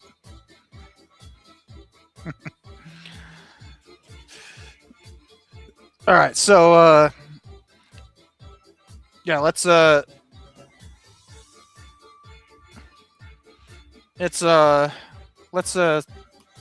skip forward, since you can see it's literally just like the same talking point over and over and over again. They're acting like these are all different points, but like, the NMAH has abandoned historical scholarship for political activism. These are not mutually exclusive. Like,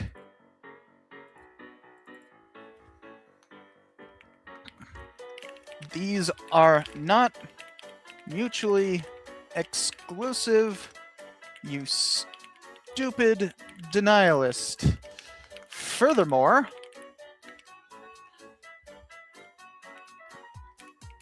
everything you disdain is not politics.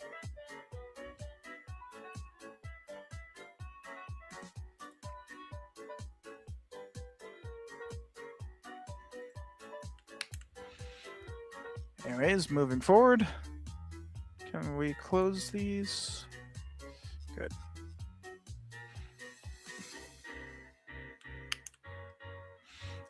Wait. Anti-white activism.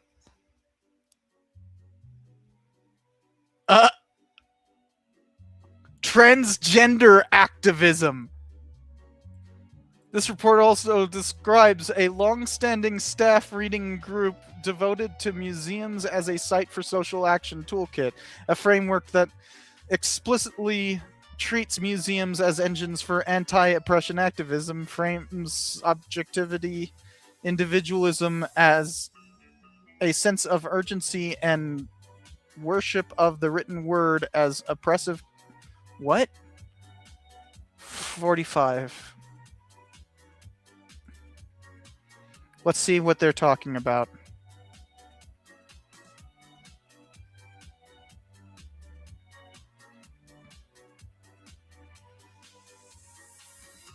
Nope. Ah. Dang it.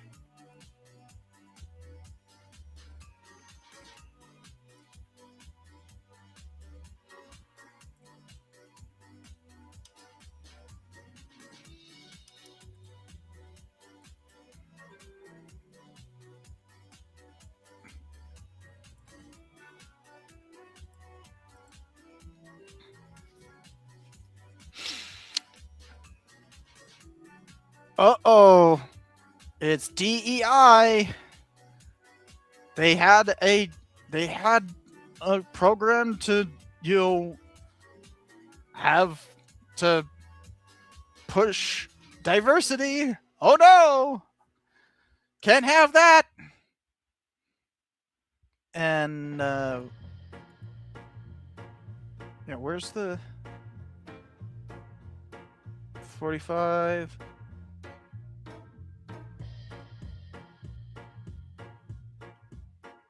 What the hell? You're not even gonna have a page number?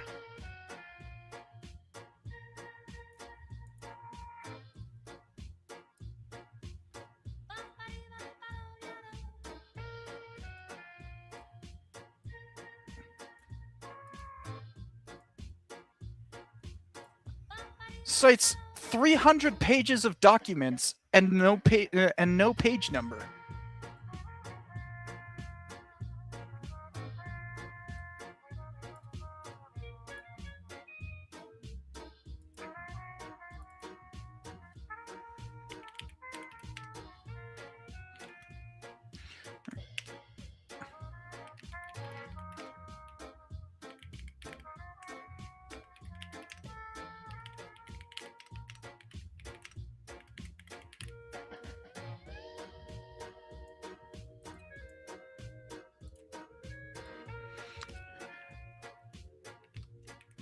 Even though this is supposedly an explicit policy, you are lying out your teeth, you stupid bigots.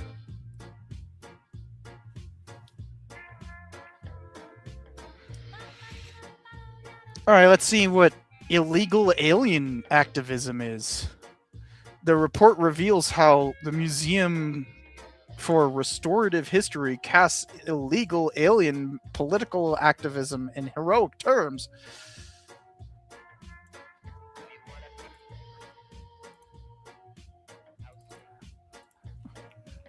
Oh no! People fighting for their rights? I thought that was what made America great. Or is it because they're brown that you don't think they deserve rights?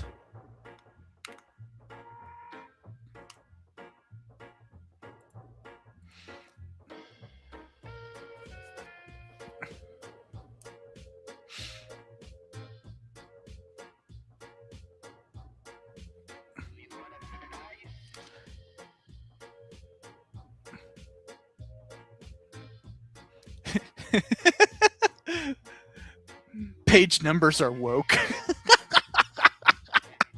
Page numbers are woke.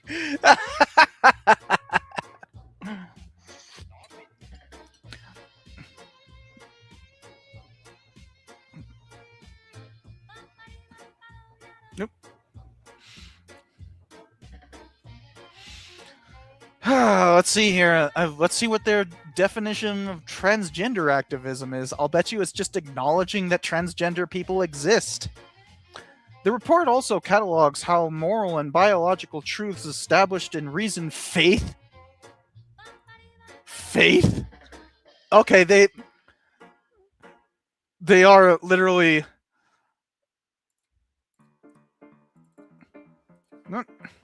They are literally doing transphobia.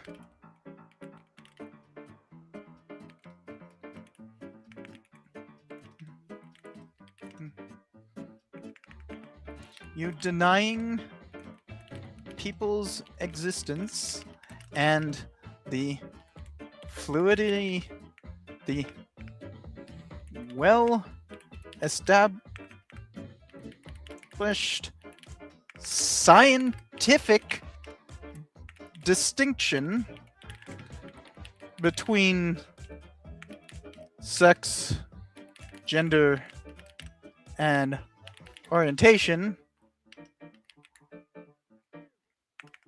is the epitome of a genocidal intent,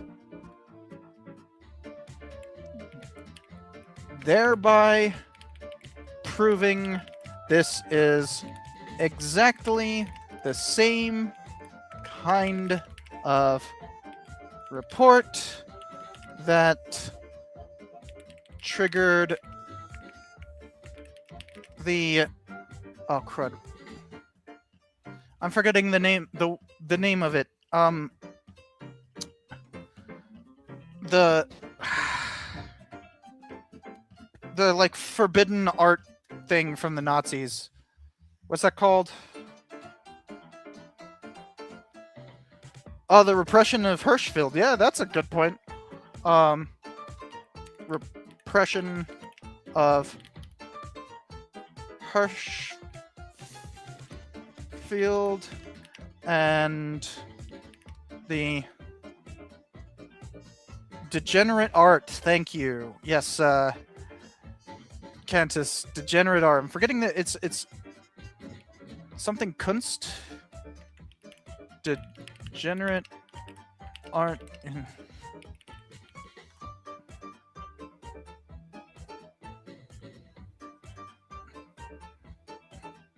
And Entartete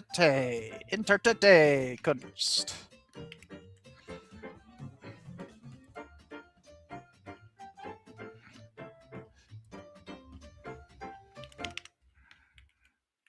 Y'all are literal neo-Nazis, as proven by this report.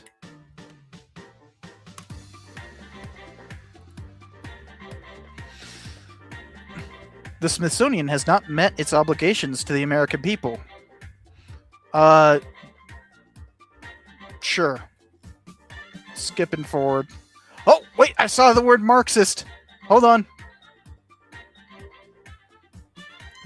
In both theory and practice, the museum is a clear institutionalized example of intersectional critical theory and oh my god, it's literally oh my god. they just keep on doing it over and over again.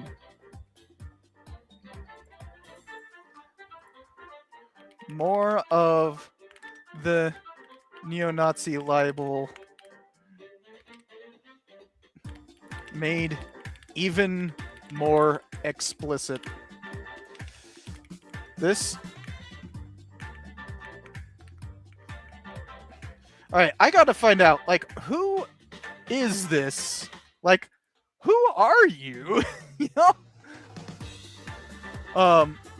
Like... They literally are doing the freaking cultural Marxism thing. Like, they're neo-Nazis. They're fucking neo-Nazis. Wow. You know, I've been calling this administration neo-fascist, but I think, you know, there's plenty of elements within it that are straight up neo-Nazis, which is, you know, an even more specific type of fascism and a worse form. So yikes. Yikes.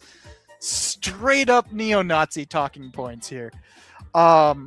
And if you are offended by that, if you're offended by the fact that they are neo-Nazis, well, too fucking bad they are. And if you think that this is that there is such a thing as intersectional critical theory, that is a intellectual framework rooted in Marxism, you too are a neo-Nazi. Congratulations!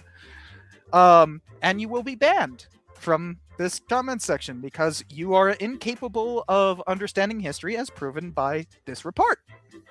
You are one of them if you believe this shit. And, you know, as this little guy decrees, hey there, hi there, as decreed, oh, I actually have a sound effect for that, hold on. As decreed by King Rich I here, bigots get banned. So yeah, I will happily ban anyone claiming that there's such a thing as a elite conspiracy to destroy our institutions by just talking about our past. Yeah, that's just straight up bigotry. You know, you deny the existence of transgender people. You claim that people fighting for their rights is inherently something that we shouldn't celebrate. And that, what was the other one? That, oh yeah, and that talking about white supremacy is anti-white activism. Yeah, no, you're just a neo-Nazi. Congratulations! And you shall be banned accordingly. Because you're incapable of talking about history, and this is a channel for talking about history. If you're incapable of it, bye-bye. Anyways, let's try skipping forward a bit.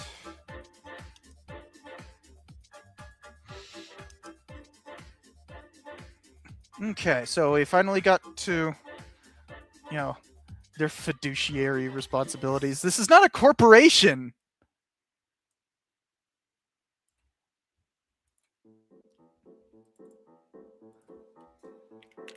Museums have no such thing.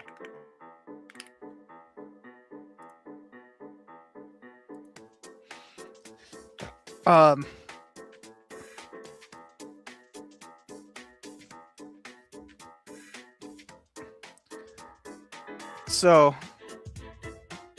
and it's radical ideology. New missions of social. So they're just talking about, like, you know, the. I want some concrete examples. So let's go to chapter 3, where apparently we'll get some.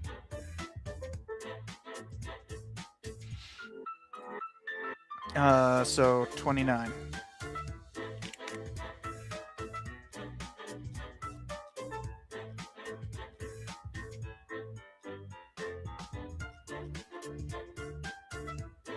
Here we are.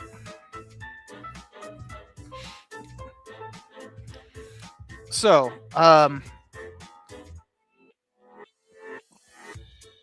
let me catch up a little bit on chat. See what I missed.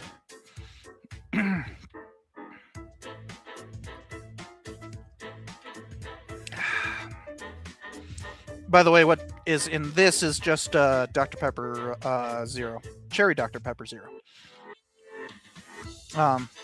Anyways. Oh, good. We've arrived at causality is woke.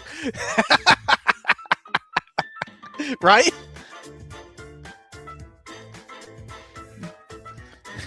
oh, you don't understand. My fairy tales are reality, and you're super giga baby murdering satanic Marxists for questioning it. Yeah! Oh no!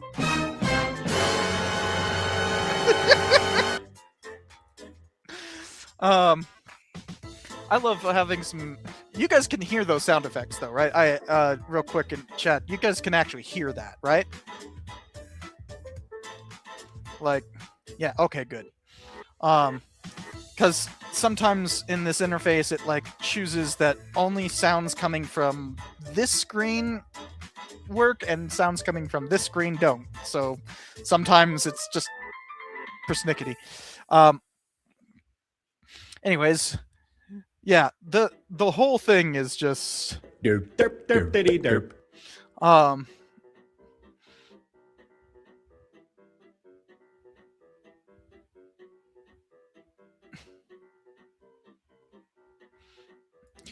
And yes, it's true that the National Museum of American History is not the only museum in DC. For instance, there's the National Museum of the American Indian.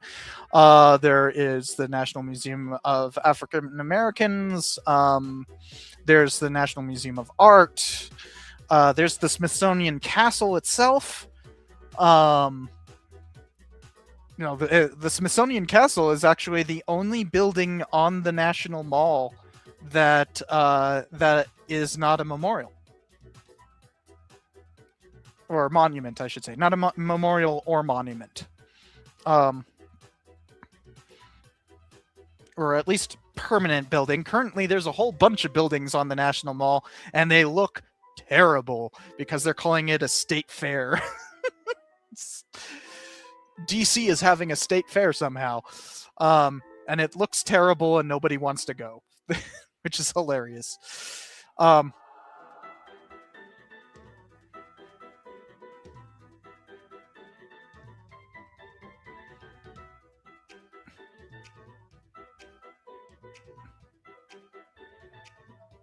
on.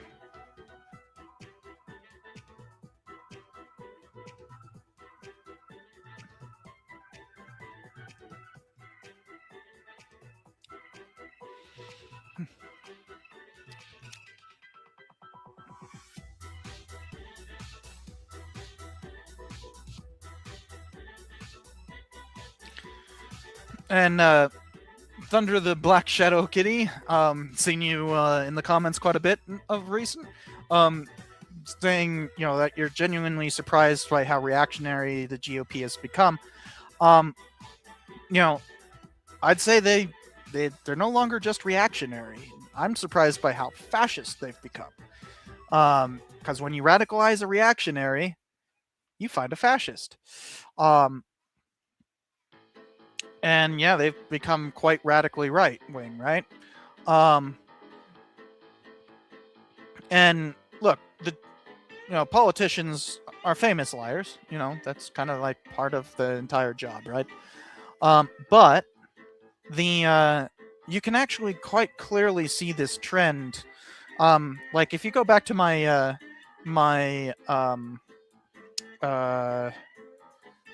polarization series, which I think I did in 2021 through 22. Was it all 21? Man, it's been a while since I made those. Hold on, let me go find it. So go to content, then playlist, and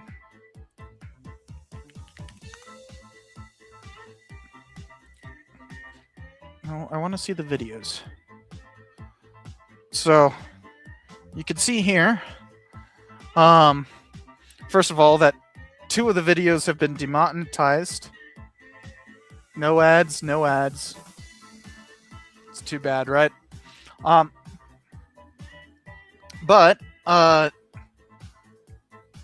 Oh, okay. So I did it all in 2021. Wow. Nice. Last 2 videos didn't get as many views.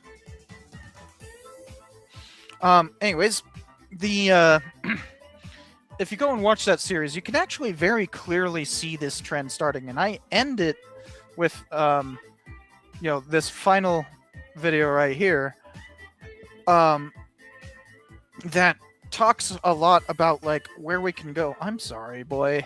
He doesn't like me talking too much. Which is hilarious given, what I do. So instead he just went and sat right there. Anyways, you can see that trend very clearly even in 2021. And I end the series by like, we have a decision to make as a nation. Will we continue to become worse, or will we create new systemic measures to prevent this continuing slide towards the right? Well, we chose to continue to slide rightward. Like, we chose that as a nation. So the a lot of what politicians have become in terms of just being outright denialists, it's because they're reacting to the American populace. Like, that's what we've become. Half of us are straight up freaking reactionaries and fascists. Half of the country. And the other half is like there's like a quarter of the Democratic Party that like half the Democratic Party that are basically just conservatives, and some that are liberals. You got liberals and conservatives all kind of mixed together in the Democratic Party, and then like a slim amount that are actually progressives. Like, hardly anyone is socialist. Like, Zoran Mamdani is not really socialist. He's just a progressive. Like, he'll call himself a socialist all the time, but that's not he's not proposing socialist policies. So really, the Overton window has shifted so far right that progressives are calling themselves socialists and fascists are calling themselves conservatives. All stuff you can see in this series.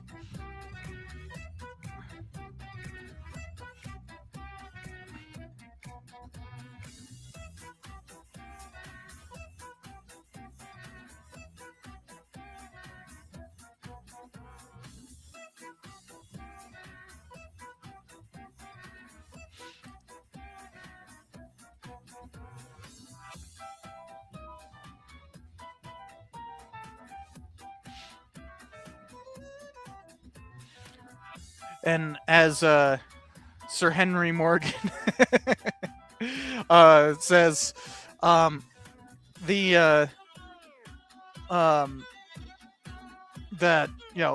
there are 20-year-olds today who have literally just lived in the shadow of MAGA the entire time, and yeah, this, like, a lot of people think like, what if we just what if Republicans roundly reject Trump and like choose to move away from MAGA? And it's like, that's just not possible when they've been this dominant for this long. I just noticed that my camera's having trouble with this. But when they've been this dominant for this long, like, it will inevitably be something that we'll be dealing with for decades to come. So might as well just consign ourselves to it.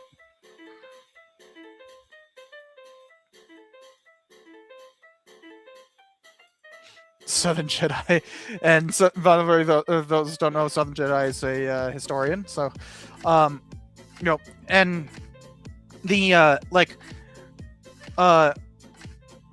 yeah, I can't tell you how many times I've like literally said something along the lines like, "There's no such thing as objective history. That is not what our goal is. Our goal is to have evidence-based history, and we have specific standards for doing so. And the historical method is that." And that's like, "Oh, that's not the historical method. It's the commie method."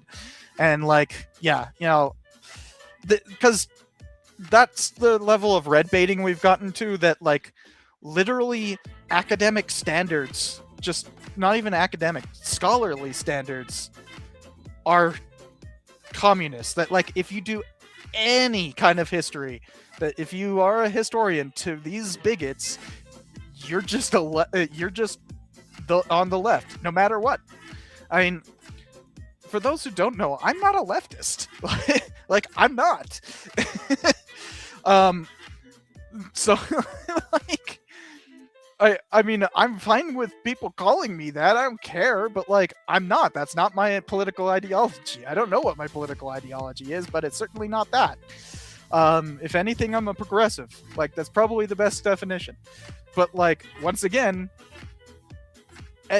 anything that is vaguely trying to actually understand the world is communist to these people.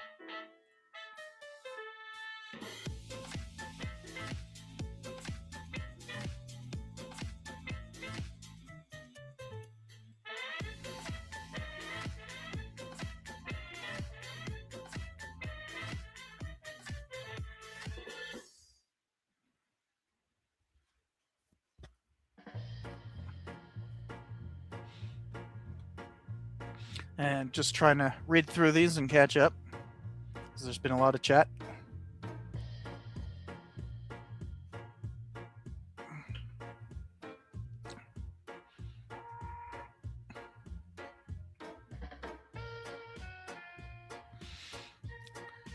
And by the way, I wouldn't call, like, Reagan a Christian nationalist. Like, you're referring to Reagan 40 years ago. Though I would point out, 40 years ago was Reagan's second to last year. So you're more talking like 45. It's been half a century. But here's the thing. I was a Republican until 2016. I was literally a registered Republican from 2006 till 2016, a full decade. So I've actually been and registered independent and then Democrat, like, for less time than I was a registered Republican. But you know, the point is that they've continued to move further and further right. So from being just evangelical to being Christian nationalist, those are technically separate things. Evangelicals traditionally don't want anything to do with the state interfering with their religion. But nowadays they want to mandate it, which is explicitly against the founding principles of this country. But of course, you know, that's never stopped a single Republican from claiming it to be a founding principle. But it's worth noting, no, that's not. Evangelism is not Christian nationalism.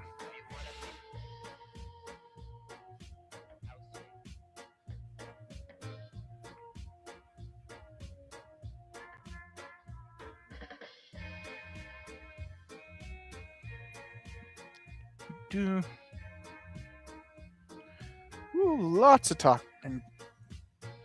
Oh, and here's a super chat. Oh, thank you, Olivia. I don't know anything about Finland's politics, so I couldn't tell you if Finland is socialist.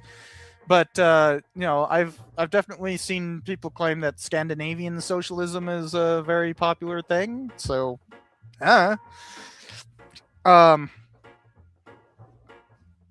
but in terms of just political ideology and what Mamdani espouses, it's very much just progressivism. I find it difficult to find any policies that he supports that are explicitly socialist, besides, like, I guess the free childcare thing, and free buses. But, like, I live in Albuquerque. We have free buses. We've had them since the pandemic. That's nothing. It's actually cheaper to run it than actually collect tolls. Funny enough, we didn't. like that was not a socialist thing. It was a cost cutting thing. It's literally cheaper to not charge fares. But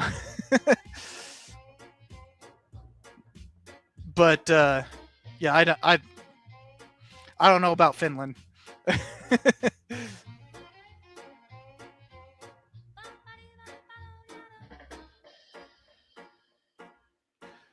And by the way, Christopher Miller, Christopher, or just Chris, if I may.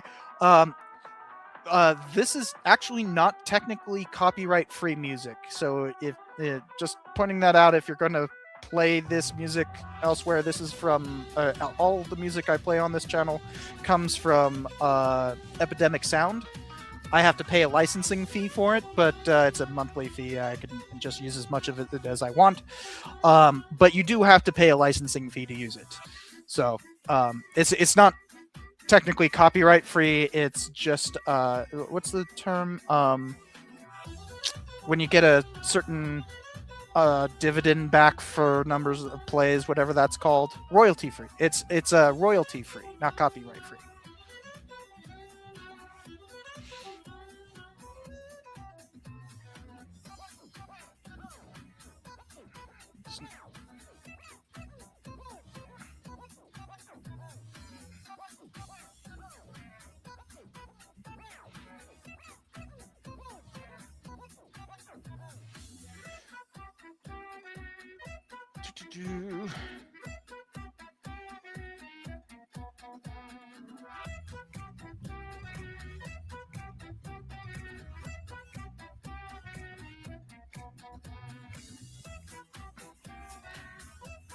Trying to get through everything. Oh, there's another super from Olivia. Hello again, Olivia.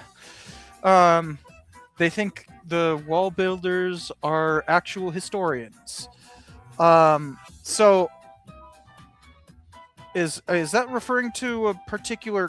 Can chat help me on this? Is wall builders a actual thing? Like, is that referring to something?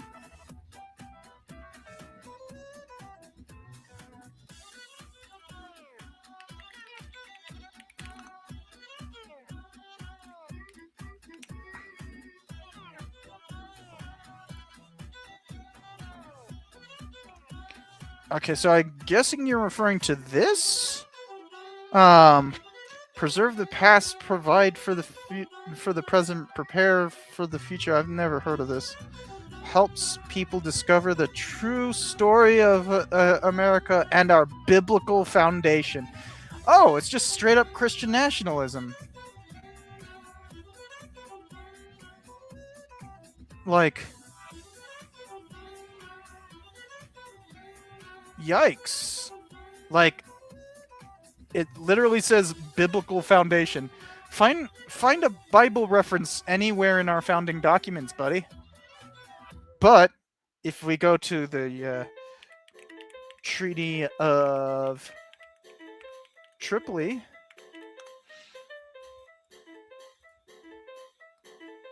from 1796, and we go, there it is. The government of the United States of America is not in any sense founded on the Christian religion. So, yeah. Oh, I see it's kind of blocked. So, yeah. The Senate ratified that. It's very clear. As the government of the United States is not in any sense founded on the Christian religion, as it has in itself no character of enmity against the laws, religion, or tranquility of Muslims, and as the said states never entered into any war or active hostility against any Muslim nation, it is declared by the parties that no pretext arising from religious opinions shall ever produce an interruption of the harmony existing between the two countries. Huh. The Senate ratified that. The Senate made up almost entirely of founding fathers.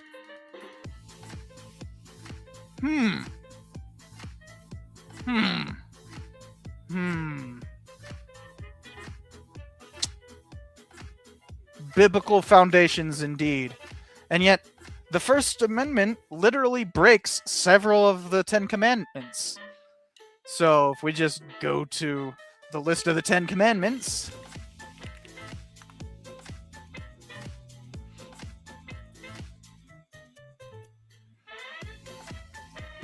I am the Lord thy God, thou shalt not know other gods before me. So we have religious freedom. You can practice whatever religion you want. Therefore, we broke the first commandment.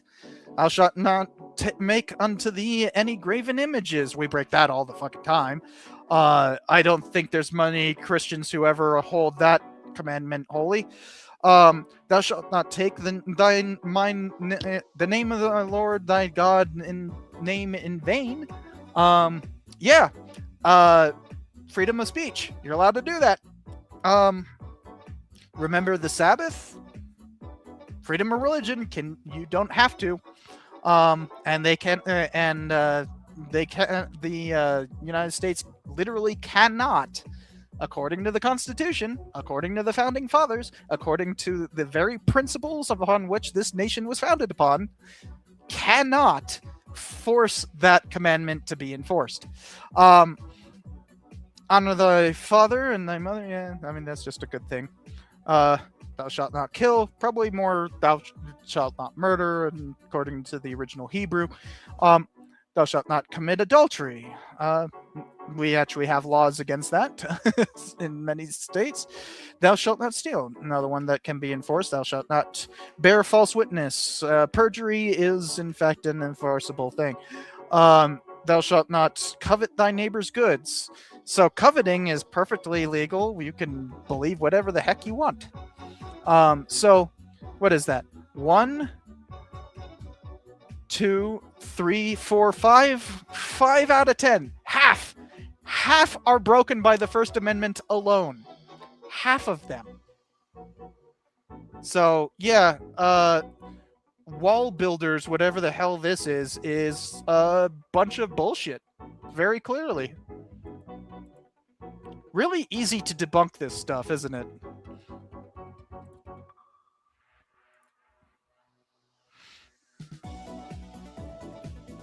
All right, there was another super chat. Hold on, let me.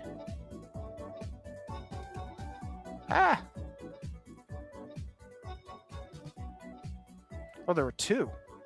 Okay, well, I'll try to get through these ones, and then we'll get to the concrete evidence that this report brings.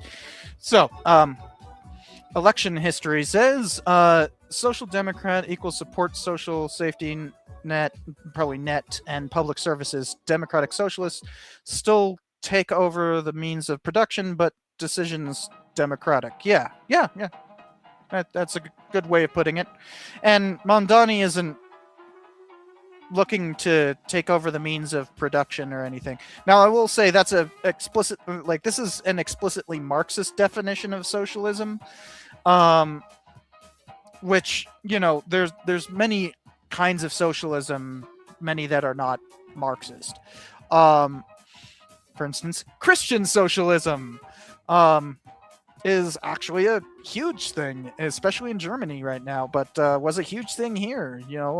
Francis Bellamy, the person who created the Pledge of Allegiance, was literally a Christian socialist. Why is I've got a shaft of light right here. Hold on.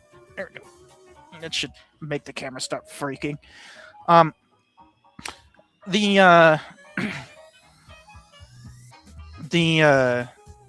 So there are other kinds of socialism, but yeah, I would say social democrat or progressive, you could just call it progressivism, is essentially what Zoran Mamdani is. Yeah. And Cameron says, also, the man that wrote the Declaration of Independence literally made his own version of the Bible without all the supernatural elements. He literally cut the Bible to shreds, removing all the miracles. Not the Bible as a whole, but just the New Testament. and specifically only the original four,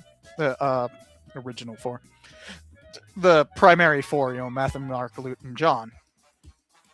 Yeah, he didn't go to like Acts and all the epistles and revelations and stuff like that.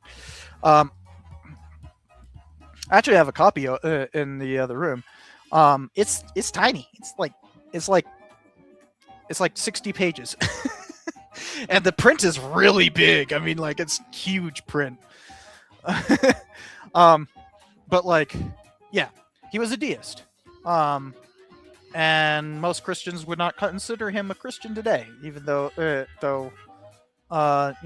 he considered himself a Christian.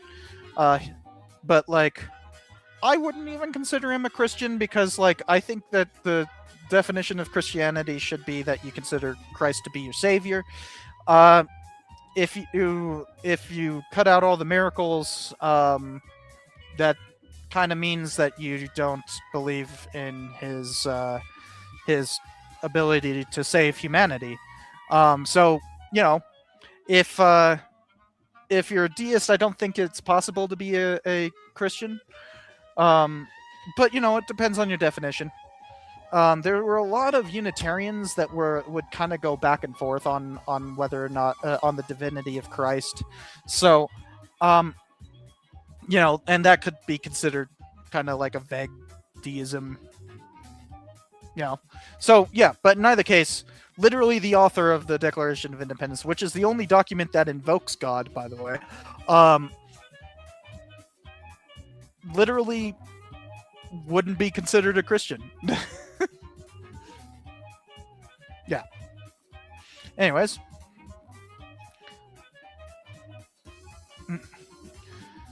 So let's hop back into the document, because we have some concrete examples, supposedly, of the ideological purpose of the National Museum of American History.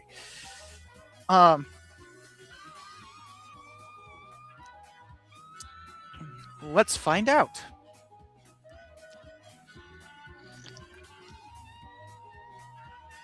Or how much these fascists have been deranged by following their frickin' God Emperor Trump. It's always funny when they say that like somebody else has Trump derangement syndrome, and it's like, that's a pretty big self-report, Every accusation is a confession with these folks, because they're absolutely deranged, given how much we've already read of this report. Anyways. Extensive partnership with and advocacy for extending citizenship to illegal aliens. One such partnership came via CRH's, don't know what that is, I'm not going to go back and try to find out, undocumented organizing collective initiative.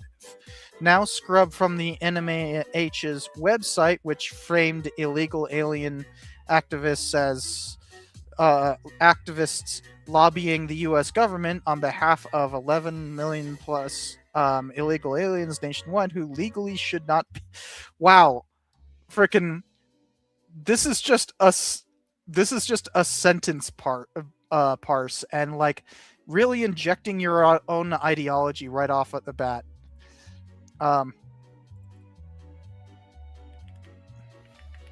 Sentence parsed and injecting superficial ideological statements where there are none proven.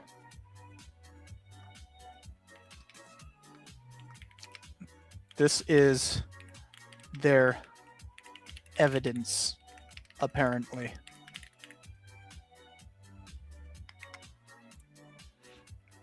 So they're saying, oops, we couldn't find that. So let's see here, because, there's this thing called the Wayback Machine that you can just go back and find these things. So let's see. 122.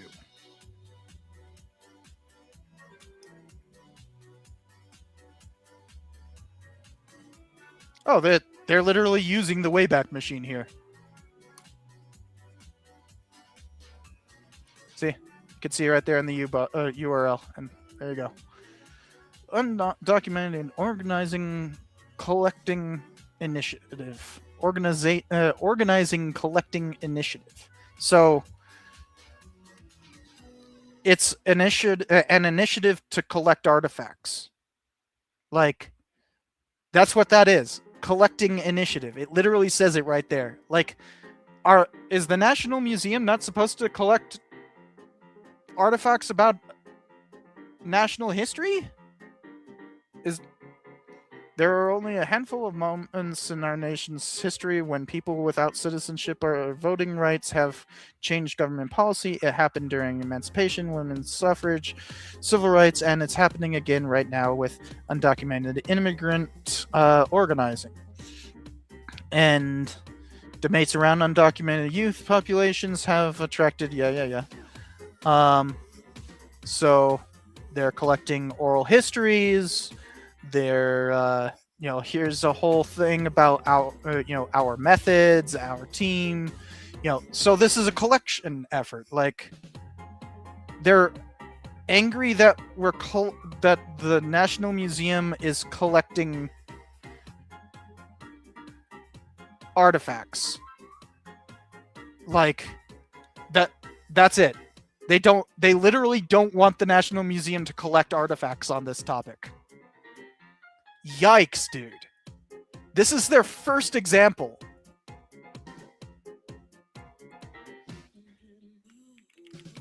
Your first example is a collecting initiative. Do you...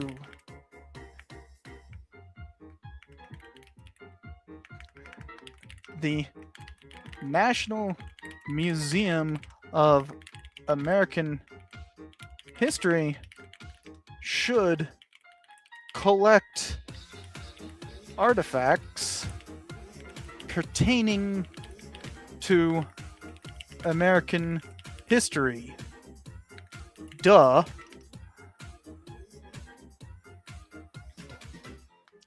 So this is pure denialism. Intended. So this example is pure denialism intended to erase the very real history of illegal immigrants in this country and their activism.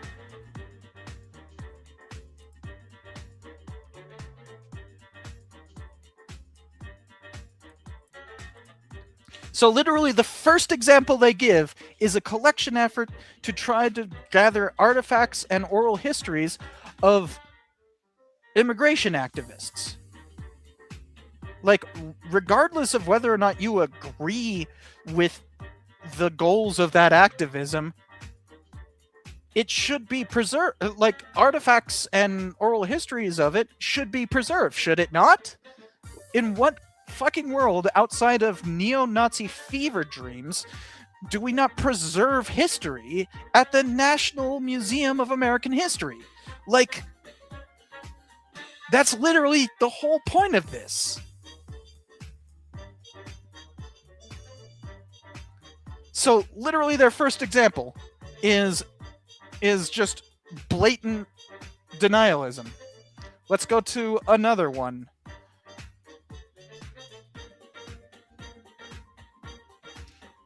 So, the museum's partnership with illegal alien activists who campaigned to oust a North Carolina sheriff from office. Okay.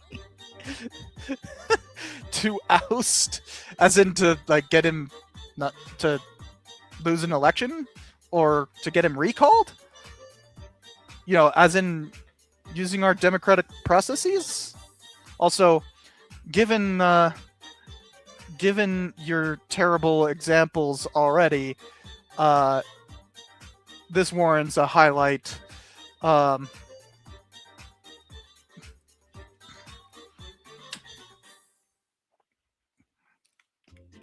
You've already proven to not to deny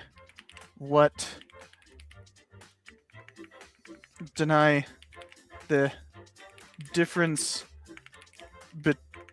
between illegal and legal immigration alongside asylum seekers. So you are incapable of making this claim from your previous evidence. And put that, evidence in scare quotes. We're traveling across the continent to document the stories and efforts of these illegal alien activists, including some of who ousted a sheriff for helping ICE deport. Like, what? Okay, so Maria Stefa Ortega of Charlotte, North Carolina, spoke with somebody for nearly 4 hours, touching on what brought her family to the United States, her experience as a temporary. Where's this thing about? Okay, sheriff. Her oral history documents the campaign against the. So she campaigned against the re-election of a sheriff. It's literally the the democratic process. Also, is Maria Stefa Ortega an illegal immigrant? They haven't established that. Let's find out.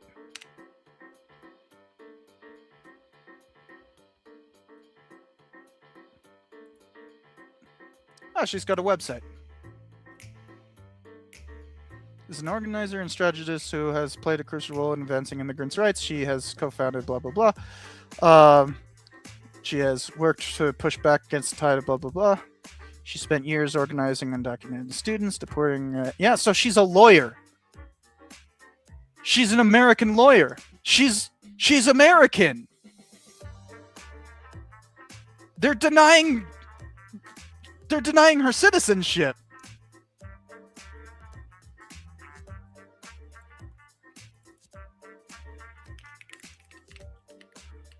A lawyer and an American citizen, you are now straight up denying the ability of citizens to participate in the democratic process and the museums talking to people about that is about I should say and. By the way, these notes will be available on Patreon for my patrons. I'll put all this up on Patreon probably tomorrow. The museums talking to people about that is about as American is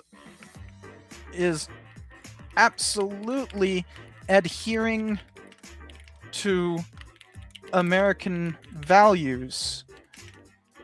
You simply hate America. Face it, you are a fucking Nazi.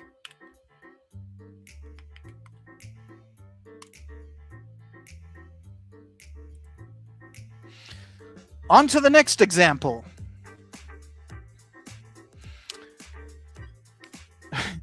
Oh, there's the indoctrination myth. Look, it's right there.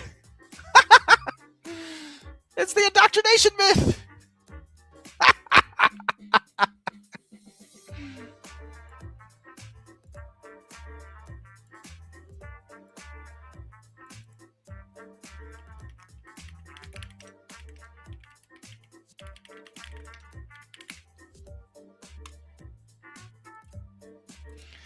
Let's see what their evidence is.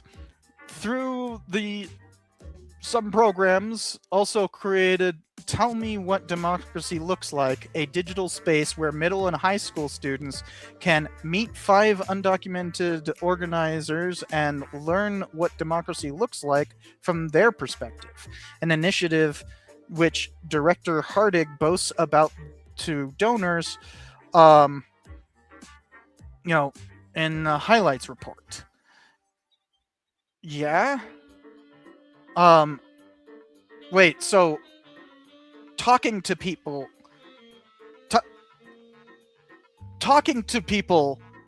about, like, what democracy looks like is indoctrination. Oh my goodness.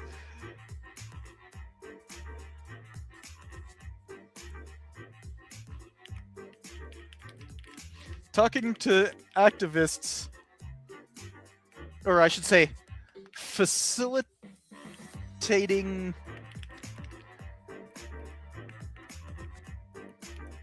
discourse with activists is now indoctrination.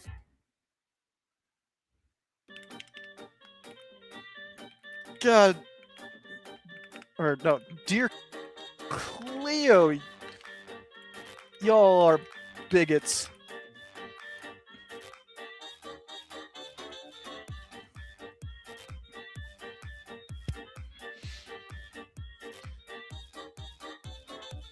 Alright. Let's see what the fourth example is.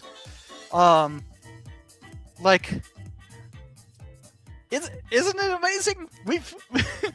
We finally get to their examples, and every example is literally like what a museum should be doing. And they're just mad that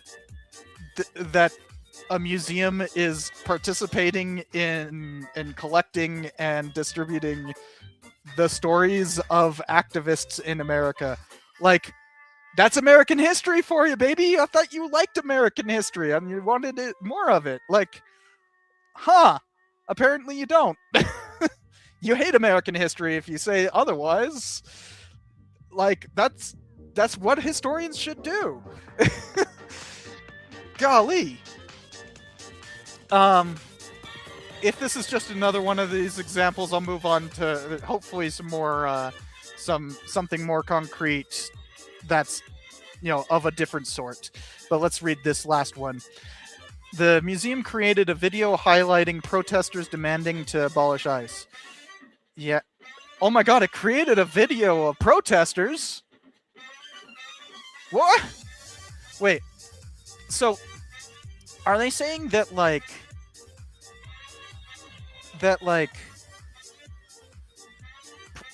museums shouldn't record and exhibit these stories? Like,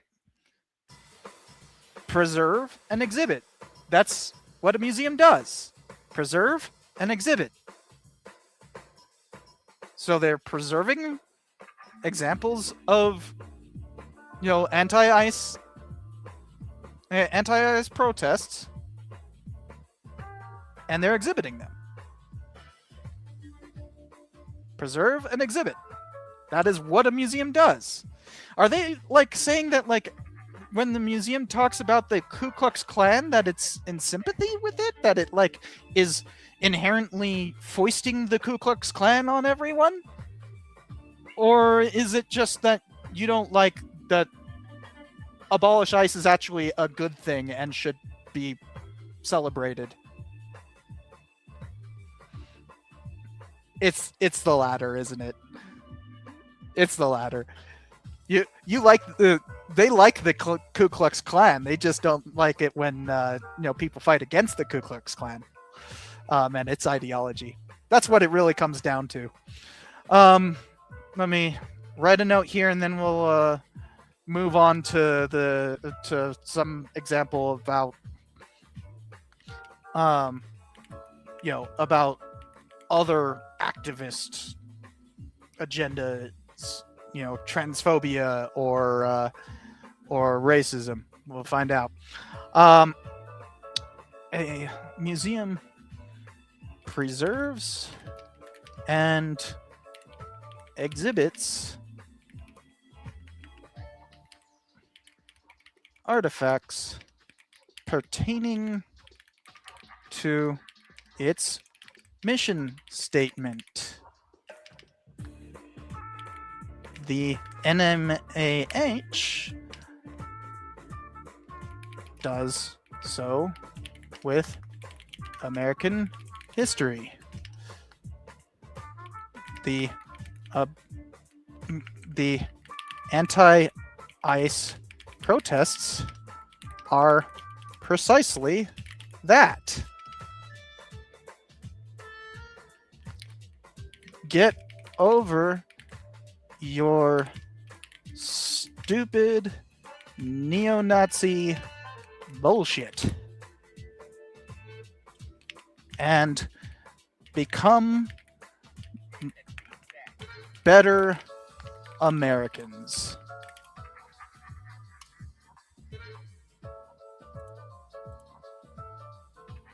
Okay, let's skip forward to probably some sort of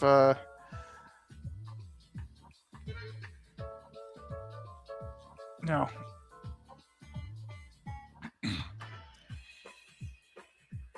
And more immigration stuff, of course.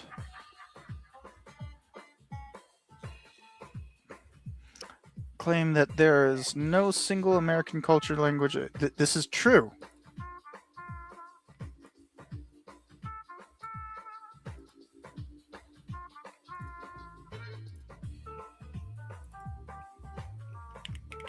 This is simply true, you stupid bigot. And it's not just stupid.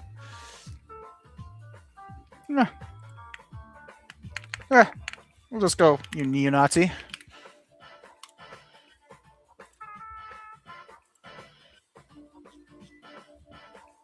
Attempting to manipulate language to downplay the illegality of illegal immigrants.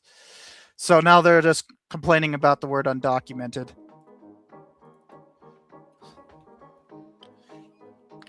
While I disagree with the term undocumented myself, you have to be an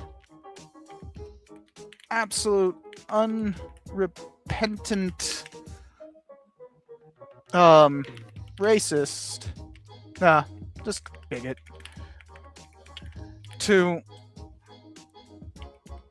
claim that this is not a standard practice across the entire country and demanding that everyone conform to your special language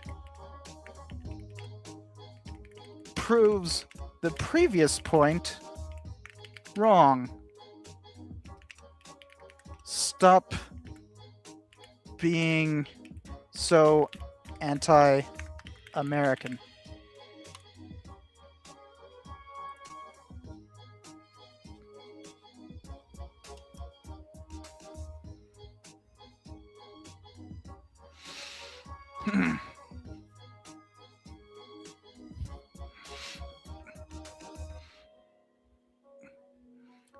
Efforts to turn into law clinics. Yeah, fuck off. What's like Hold on.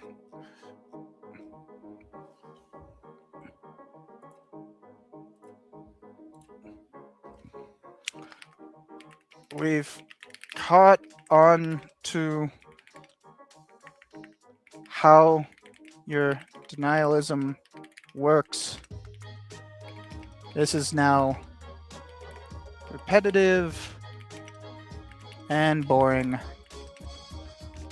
Moving on. All right, so I'm going to catch up on chat real quick. What? Why did it? Oh, there we go.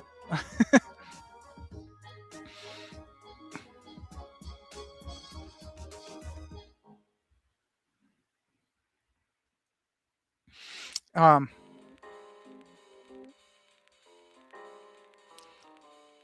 the-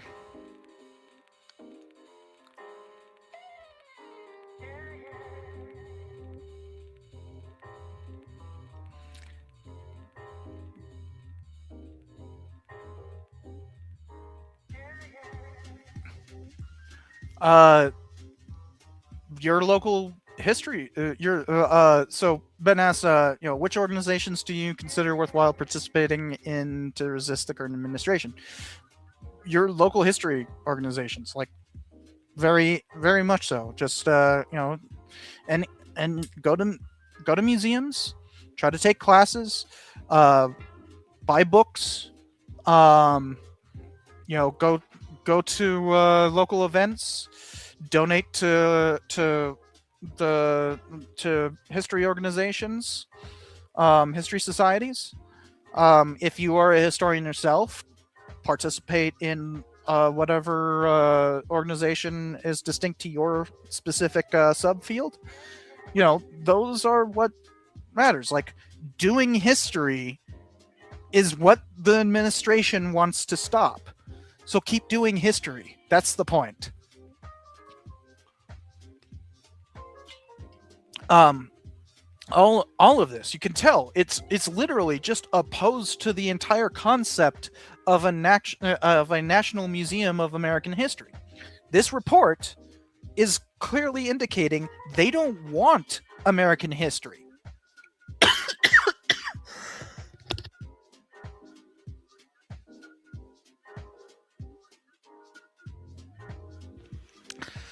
They don't want it.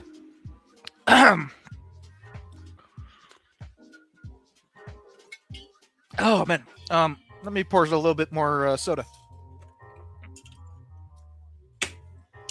See, that's what I've been drinking.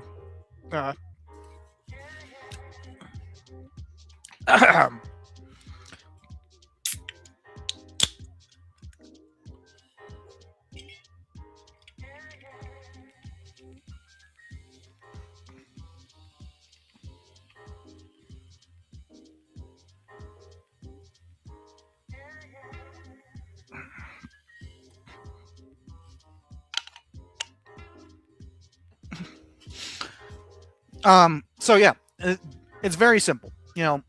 Participate in history, and you fight against this administration. It's that easy. Buy books, go take classes if you can. Participate. Participate in your local history society.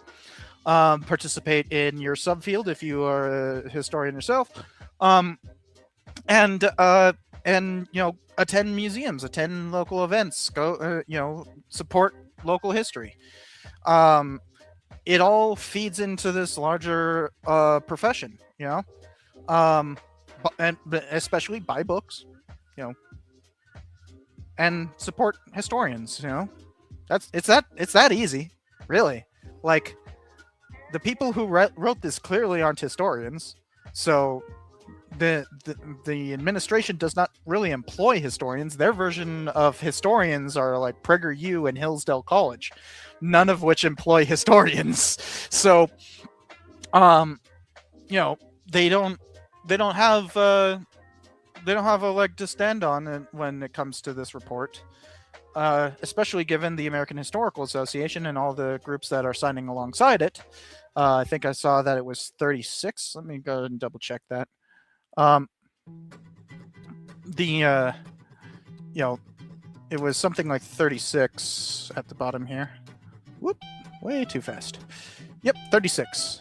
36 other organizations have signed on as of March 31st to the statement above, which is fighting the whole restoring truth and sanity thing. And you got everything from the American Association for Colleges and Teacher Education, American Association of Geographers, all the way down to, the Woodhull Freedom Foundation. I don't know what that is, but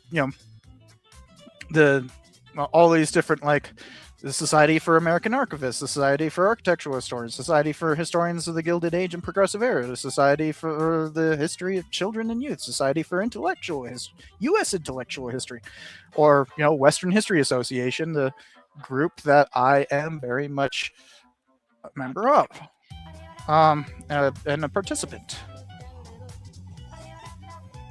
I've presented at the WHA 3 times. And might be on a committee soon. But and also National Council on Public History.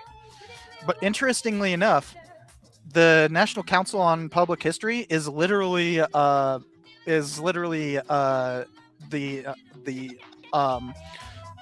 overall organizer for the International Council on Public History. So the whole world, in terms of public history, is beholden to the American National Council on Public History, which I find hilarious. Same thing with the American Alliance of Museums. I don't see that on here.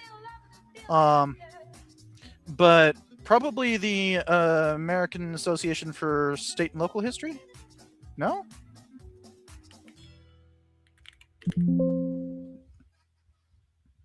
AASLH isn't on here? Aw. That's sad. But yeah. As you can see, it's a group effort, and helping any part of that group helps the whole.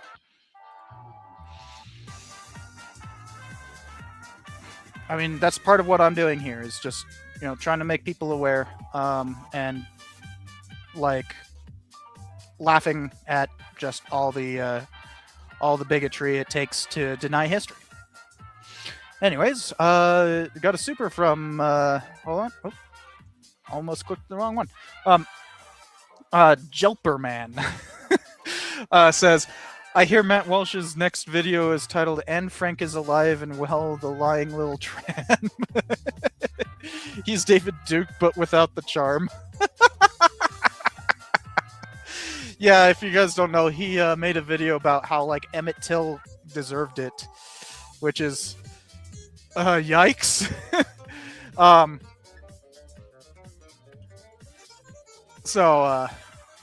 Yeah.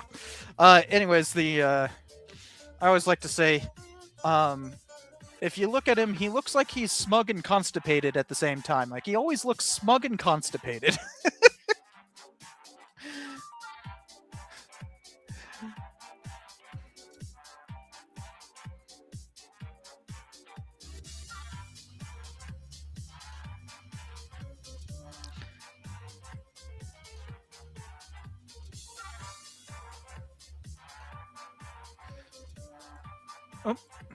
And Grooven Hooves, thank you for saying so. Oh, it's Cypher, not Cyber. I just saved it. Thanks to you telling me to do so. I would have forgotten otherwise. Thank you for saying so. So let's hop in again and find something to do with non-immigration stuff.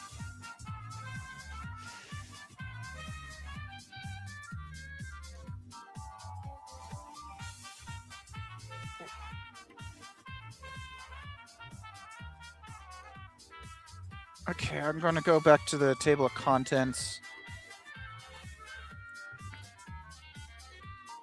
Oh, it's a good thing I saved. Oh, man. It's a good thing I saved.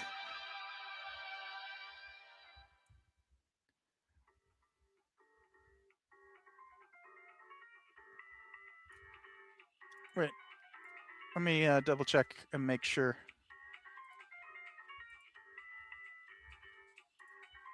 Okay, good. It did save it.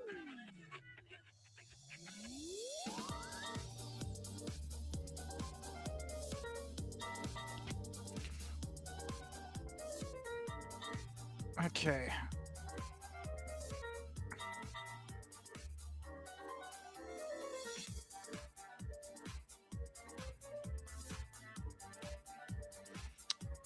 I guess 52.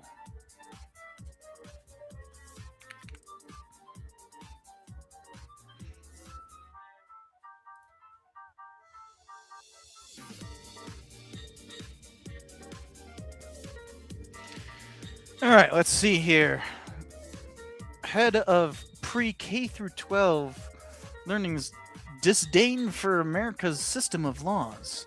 In a 2023 article, somebody said that was explicitly created for purpose of activism, or as he put it, predicated on the idea that historical inquiry, research, and practice could be leveraged for justice, and resolution, repair, and or redress. Yeah, that's pretty normal.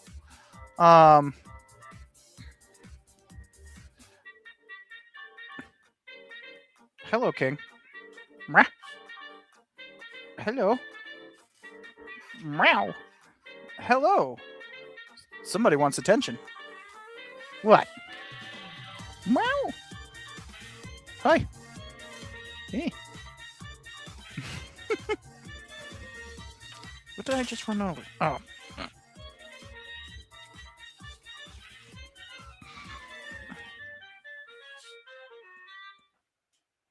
Hey there. Yeah. Hold on, King.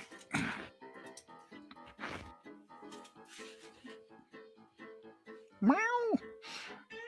Hi. Yes. Yes, you're getting some pets, huh? That's all you wanted? You wanted some pets?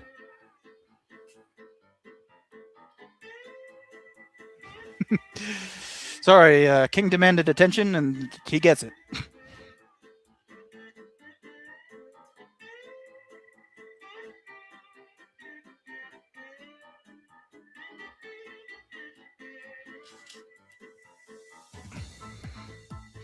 He is shedding, though, as you can see.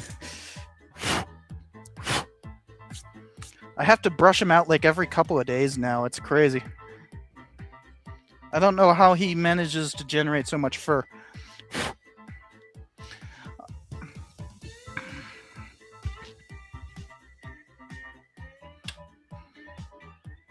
And now y'all get to see that.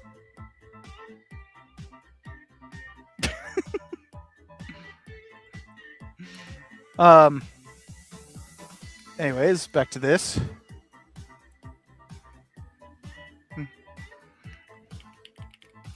Activism and history aren't mutually exclusive. I should probably say at the beginning, yet again,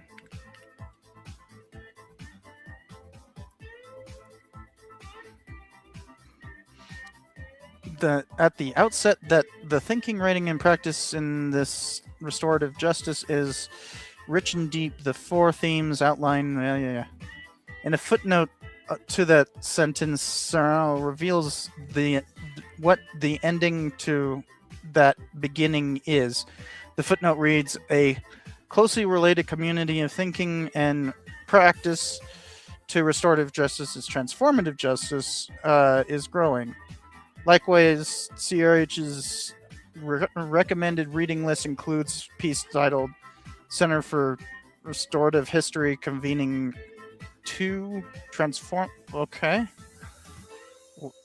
There's a bunch of jargon to me, but like, who cares? Like, how does this prove a disdain for America's system of laws? For the footnote concludes that for a primer on this, visit this. Upon visiting the website, one will learn about the Center to advance intersectional social justice, feminist analyses, and generate steps towards social transformation, and how transformation seeks to end policing and develop real strategies for keeping each other safe. Okay. A prominent so they're police abolitionists, I guess. Yeah. Okay. So they're police abolitionists.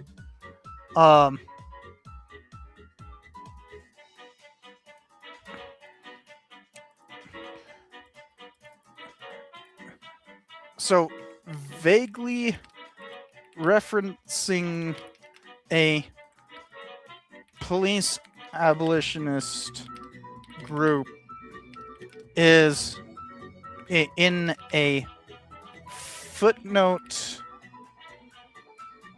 to other museologists.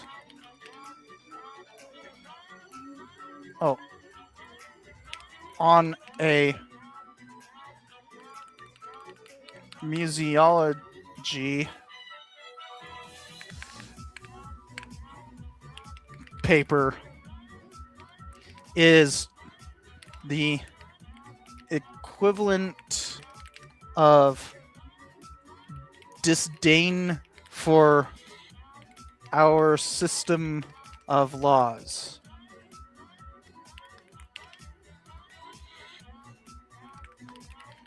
Really have to stretch the truth to well beyond breaking for this dumbass claim. On to the next one. Learning criticized Western civilization because it privileges order and white people. Wants to give U.S. land back to indigenous peoples. This is literally just his. Wait, I don't even remember who this is. Didn't even give the full name. Just somebody named Serrano.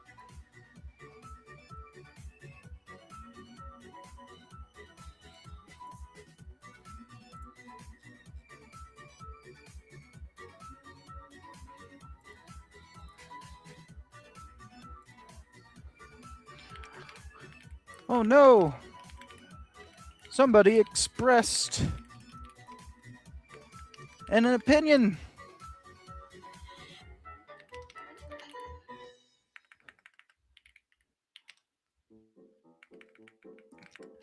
That challenges your fragile nationalism. Very scary. Moving on. Whoa. The museum promoted materials from the anti-white Southern Poverty Law Center. Oh my goodness.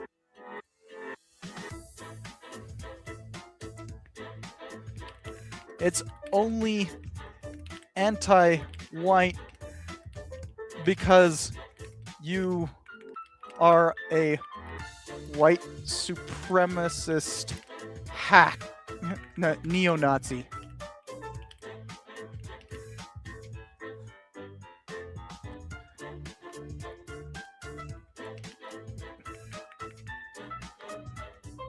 They employ historians, something you could evidently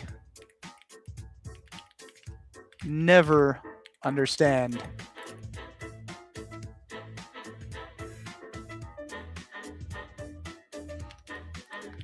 The SPLC is more legitimate, has more legitimate historical scholarship than anything or anyone involved in the Trump administration.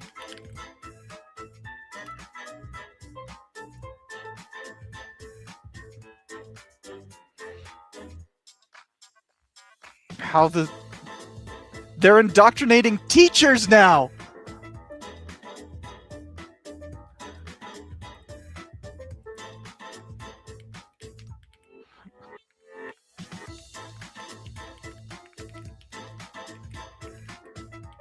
Oh no, teachers learning about history.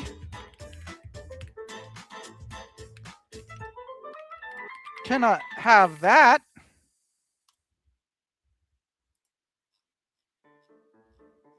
Oh, and their example is a land acknowledgement. Their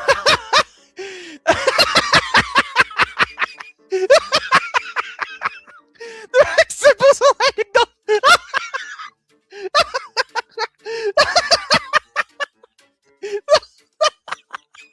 I'm sorry, kid.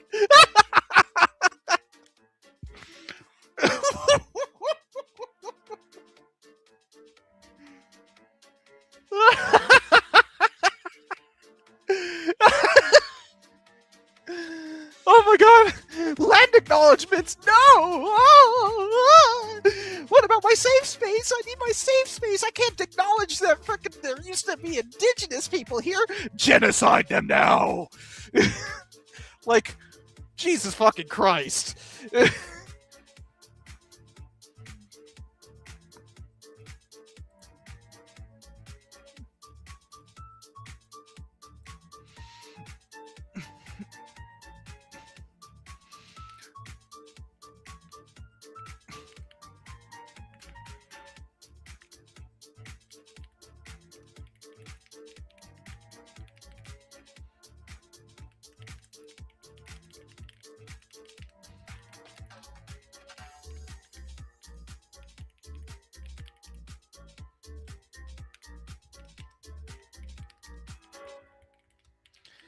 How are you this bigoted?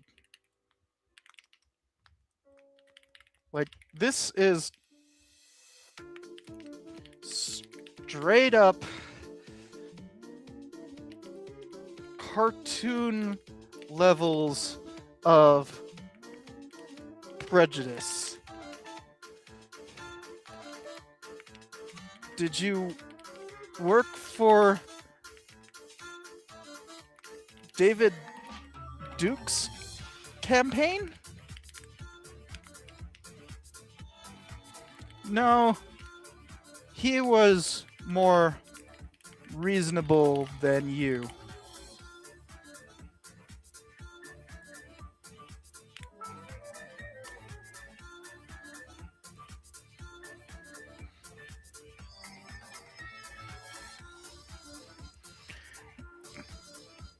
They have like a special hatred for this Dr. Serrano person. I don't know who that is. I don't know if it's a guy or a girl. I've never heard of this person. Man, they just really hate this person.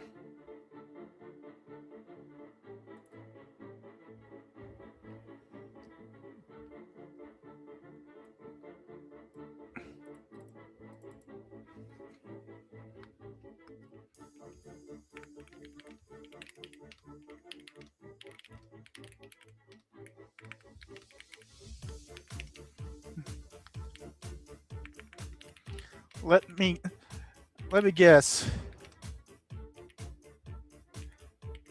They aren't white and straight.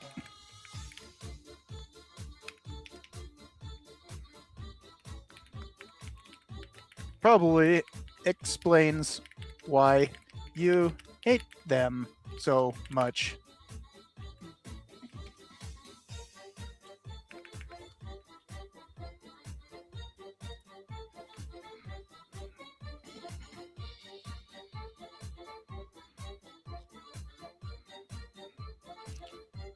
Pro-alien activism. We've already been through this.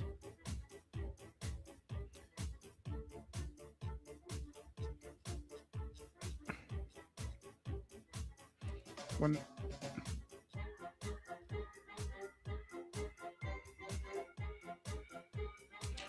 efforts to convince America's children to defy all authority.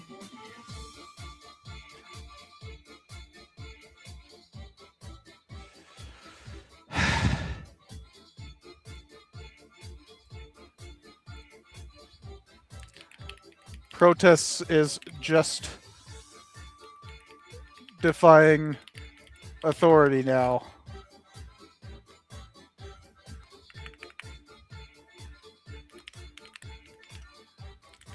Obey. Get in line. Speak only when told to. Never disagree.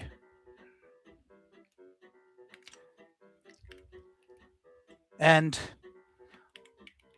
ICE won't shoot you. Or maybe they will. Because your car looked scary.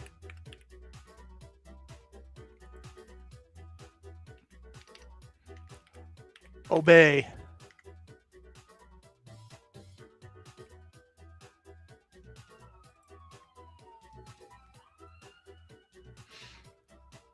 All right, one more example. Like,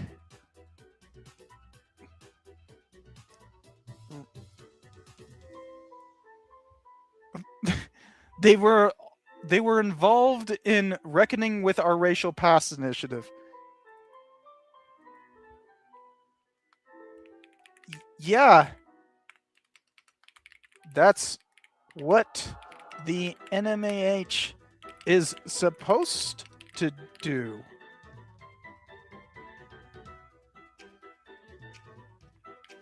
You fucking Nazi.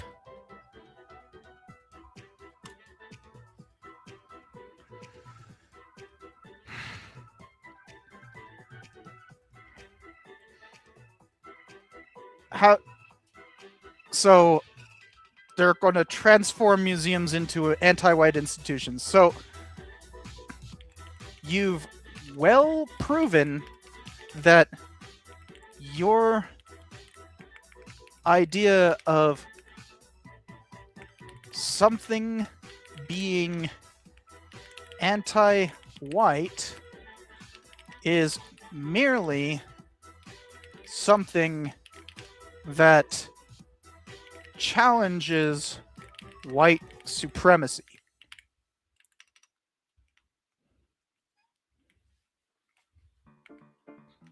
You are Nazis, not Americans.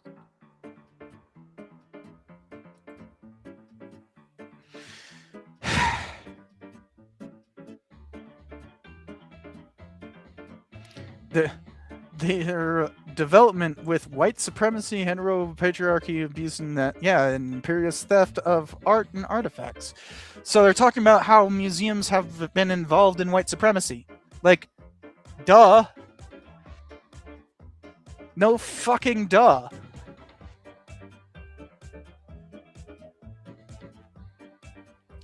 On becoming an anti-racist, so literally, they just want pro-racism. Like that's literally what they're not even complaining that like the museum is talking about racism. They just want racism. Like that's what this is. So you just want racism then. You honestly believe that racism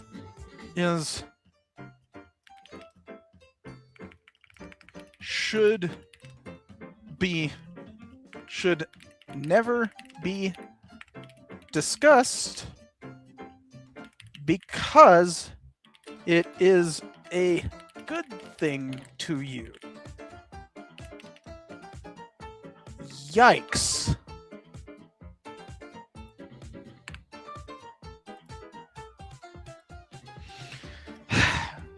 Okay, I think we've gotten.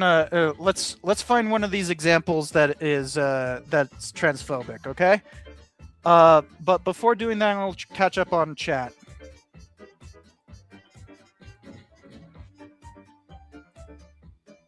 See, I got a super from Flamma Blamma Blamma Blam. You just wanted me to say your username, huh? Have I read Who Paid the Piper of Western Marxism? It's essentially a history of ideological and psychological warfare since World War II. No, I haven't. I'm not really interested in that topic, so yeah, no, I haven't read it. I've never even heard of it.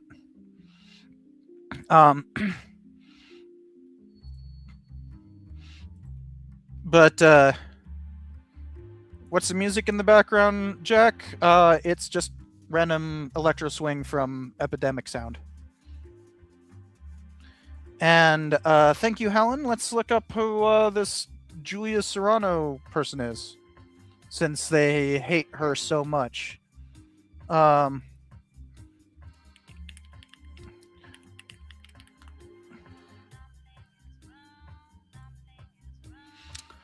Oh, she's trans. They hate her because she's trans. Of course, of course. Like, they hate her because she's trans. That's all it is. It's just transphobia. Oh, I need to go and note that.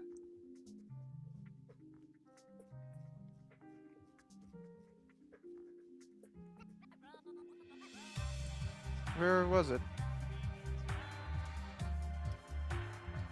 Ah, here.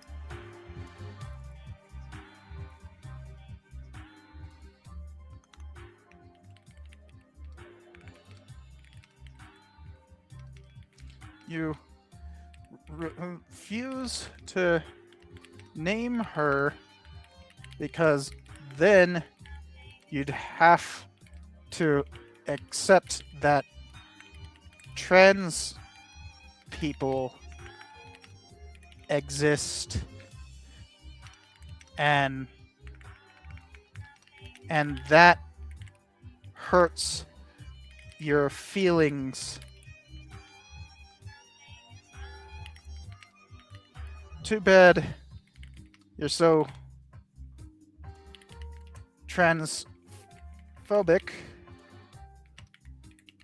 because it seems you could learn a lot from her.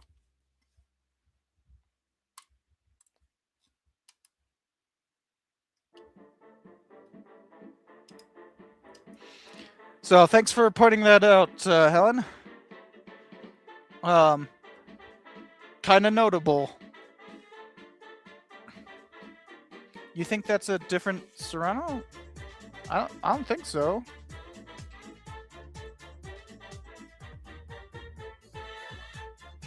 Hold on.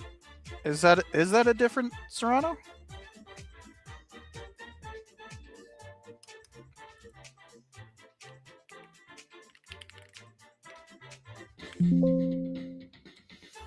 Oh, it might be. It might be.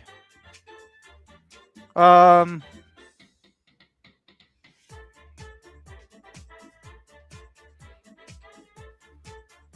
this is a terrible website.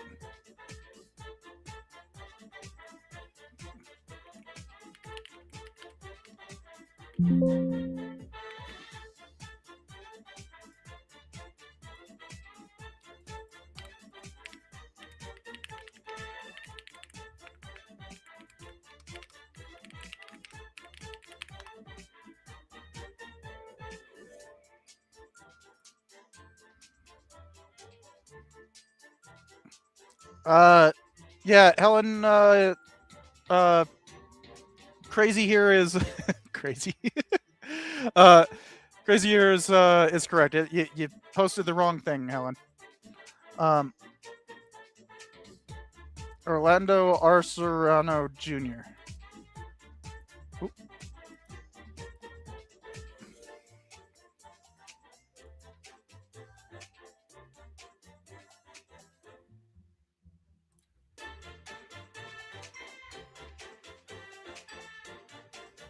Do I have to log in to see this?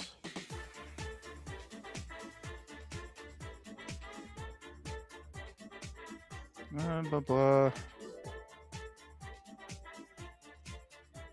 I can't see what his specialty is.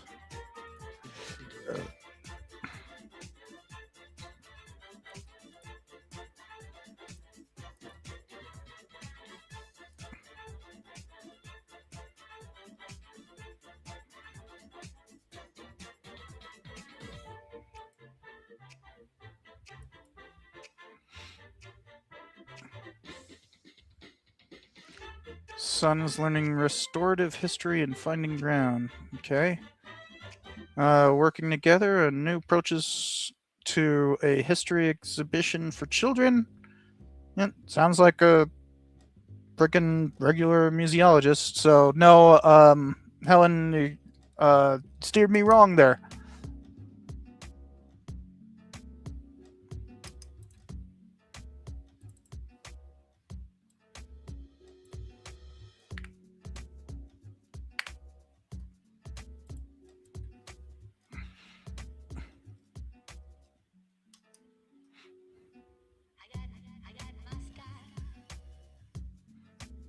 Yeah, well,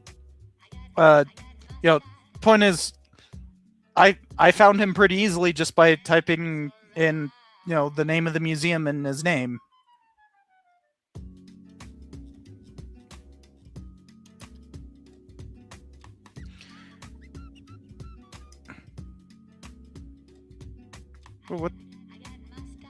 What is going on? Stop it. Oh no. Stop. it was just going up for some reason.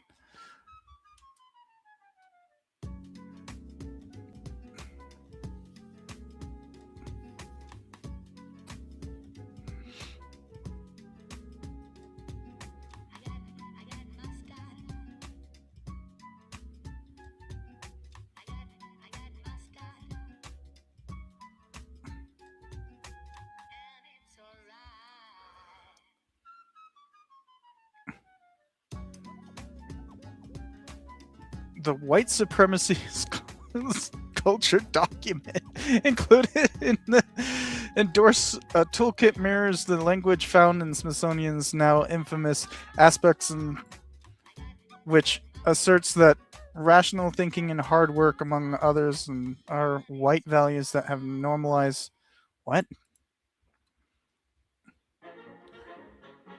That rugged individualism is an aspect of a key assumption of whiteness. Yeah, that's true.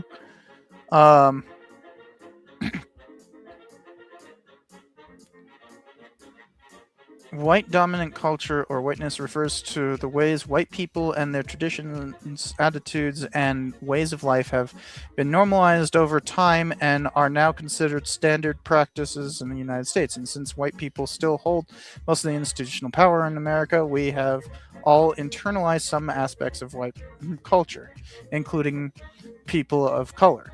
Okay.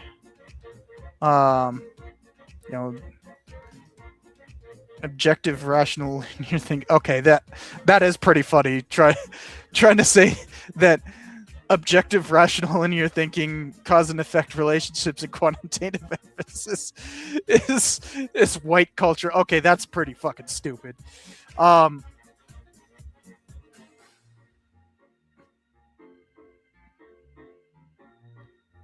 Okay, this is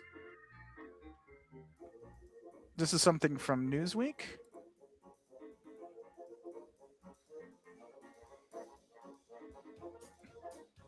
In Smithsonian race guidelines, rational thinking and hard work are white values. Smithsonian National Museum of African American History. Oh, this isn't even the NAH. This isn't. This is literally the National Museum of African American History, like, or history and culture. So it's not even the same freaking museum.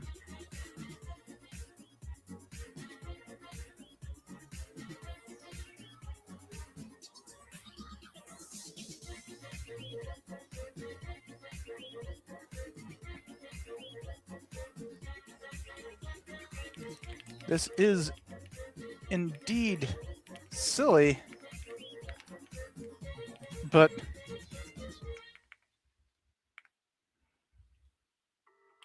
is not from the NMAH, but the National Museum of African American History and Culture. A different museum. So this constitutes a lie.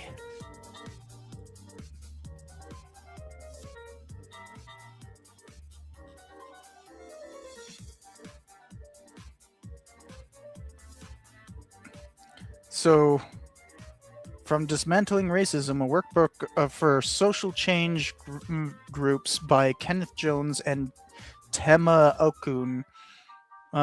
Whatever. This is a list of characteristics of white supremacy. Yeah, this is just the more of the frickin' thing above. But this is not from the NMAH. This is from the National Museum of African American History and Culture.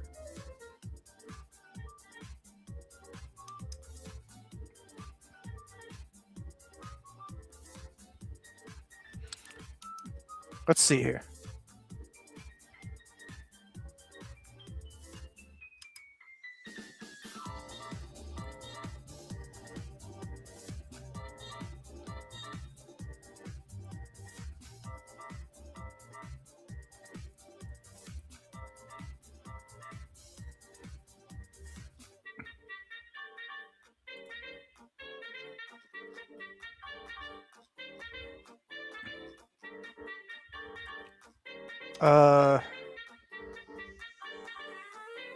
What is this from?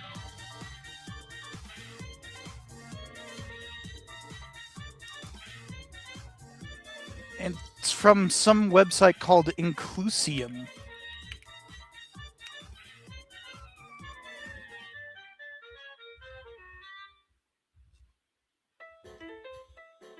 This is not even part of the Smithsonian. Like, at all.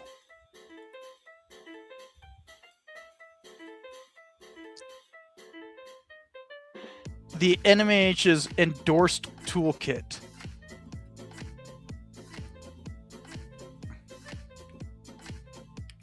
Prove that it is endorsed. You've done nothing of the sort. And lied multiple times in claiming a footnote reference or other museums constitute endorsement.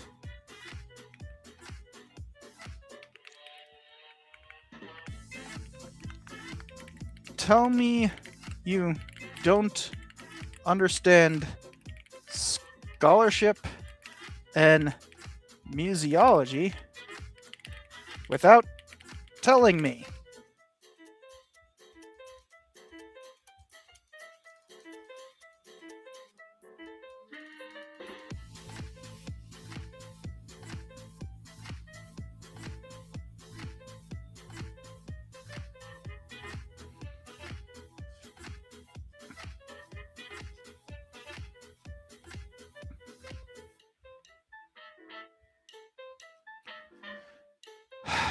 More examples of their progressive reframing of American history. All right, this is getting boring. Let's go back to the table of contents. I think that was page 9, if I remember correctly. Boom! Right, I got it right off the bat. Let me catch up on chat. Real quick. While also taking some well-deserved whiskey, because wow.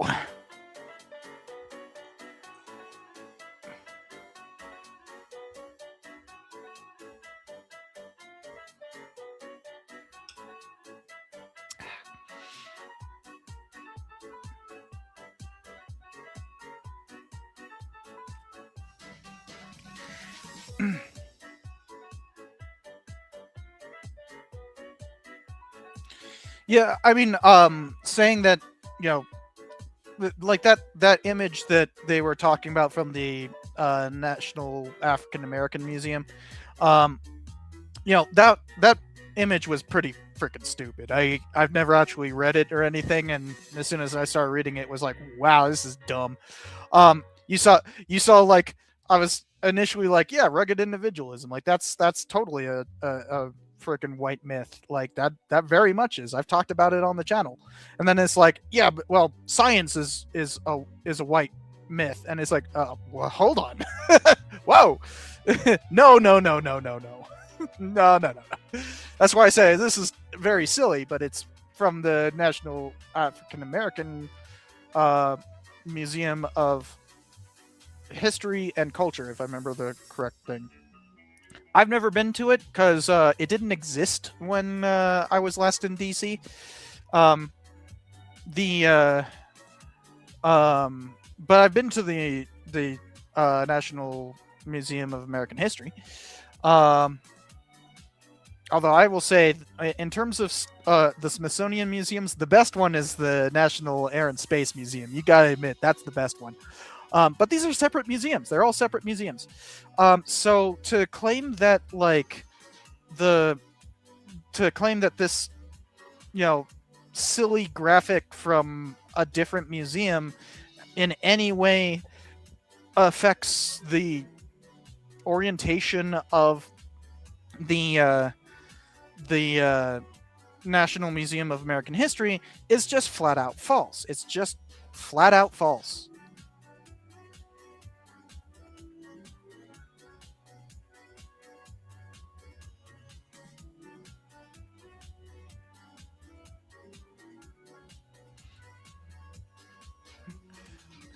I was kind of thinking that my statement about the National Air and Space Museum would get some pushback. Is the National Art Museum or the National Portrait Gallery worse? I don't think I've actually been to the National Portrait Gallery. I've been to the National Art Museum. I don't think I went to the National Portrait Gallery. I was young. I don't remember. But also I'm not really an art museum person. I don't like art museums. Like, I'm working on an episode about going to all the different museums in Albuquerque, because there's actually a lot of museums in Albuquerque. And in doing so, there's a lot of points where I'm just kind of like, actually, guys, I don't like art museums, so I'm not going to really say much about this.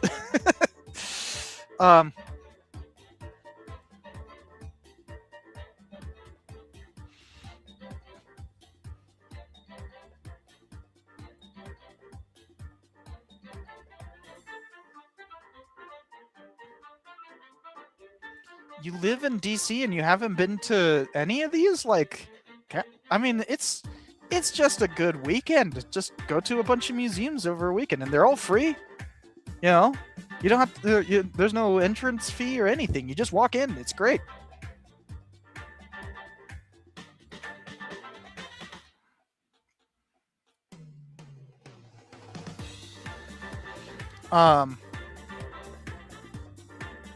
Have I missed any supers? No?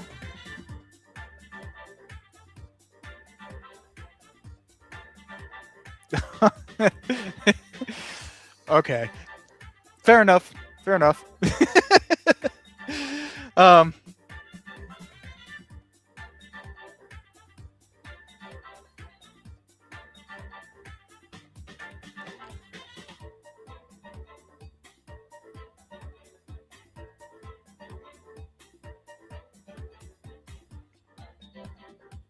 All right, so all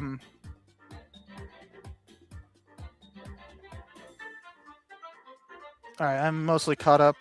Hopefully, I didn't miss any pertinent questions, but you know, got to move on.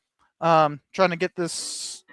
I've been going for almost 4 hours now, and we're about halfway through this.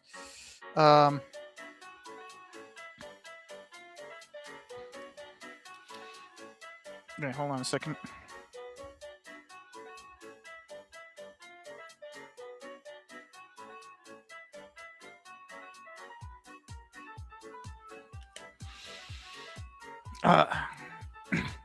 Okay, so let's get back to this. I think we've found enough of these examples to show like every example that they have is either bullshit or impertinent, or just straight up like pushing bigotry and denialism. So I think we're good for their examples. Let's see what the next chapter is. How the National Museum of American History undermines American history. In the Smithsonian's rejection of a coherent national narrative. Slander of American founders. Okay, that's the one we got to go to, right? Slander of American founders. Repeated claims of America rests on... Okay. Yep, this is going to be fun. I say that facetiously.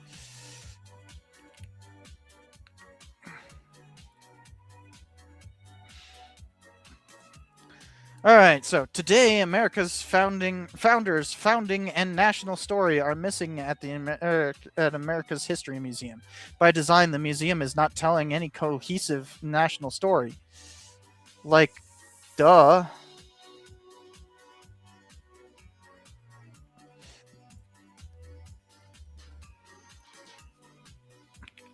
There's none to tell.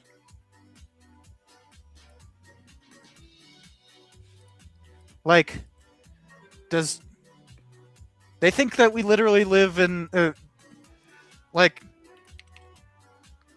so it's not just nationalism as suspected, but ultra nationalism, pluralism, freedom, and individuality. There we go. It's hard to read this because it's so tiny print. I don't know why my PDF, why Foxit PDF reader makes it like literally the tiniest type possible. But, pluralism, freedom, and individuality cannot be abided. Obey.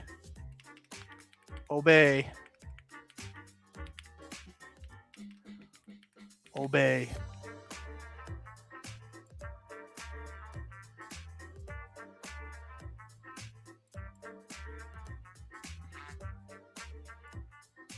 So for those who don't know, the difference between nationalism and ultranationalism is that nationalism is the idea that there is some sort of national character that is embodied through the people, through some group of people. That there is a character that history has created, and that these group of people represent that character, right? The difference between that and ultranationalism is that every individual within that national group, that imagined community, is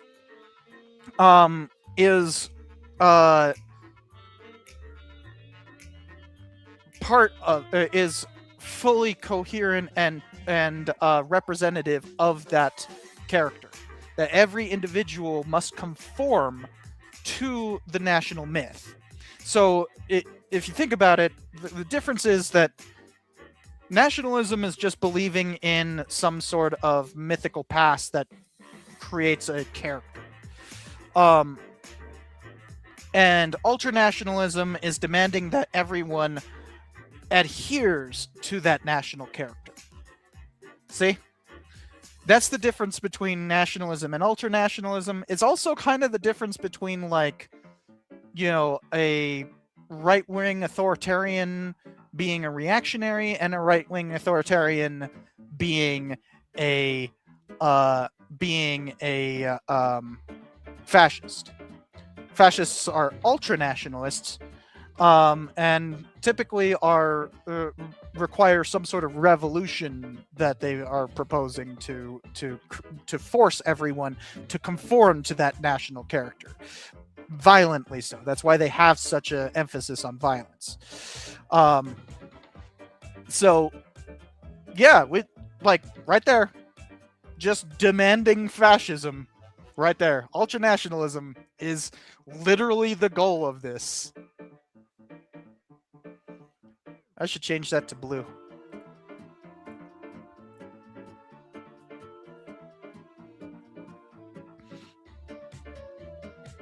Yeah. Yeah, that there's the actual museum is saying that there is no single American culture, language, or narrative. Which is true. Cool.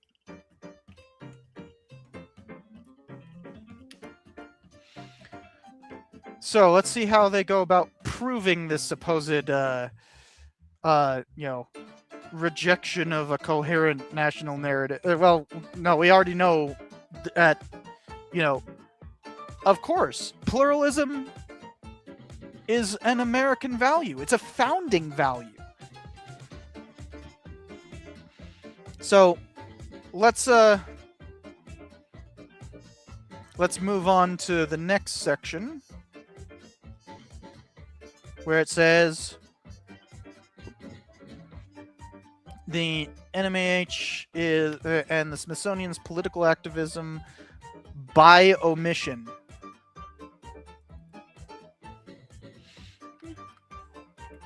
Why aren't they talking about the things in the way things I want in the way I want them to? Wah! I'm a little baby.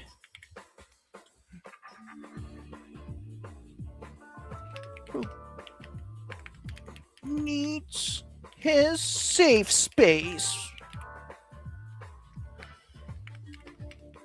I'm so triggered by people talking about history I don't understand.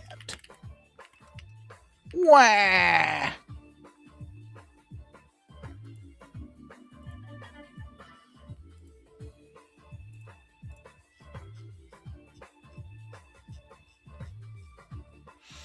No, they're slander. Slander.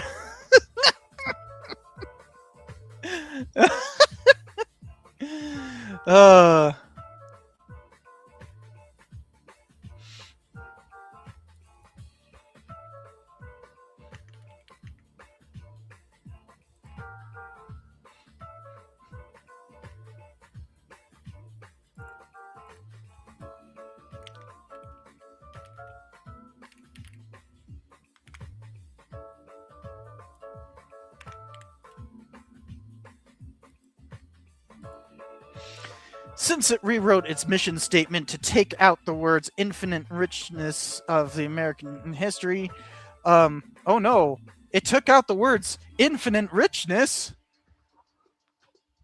Almost like,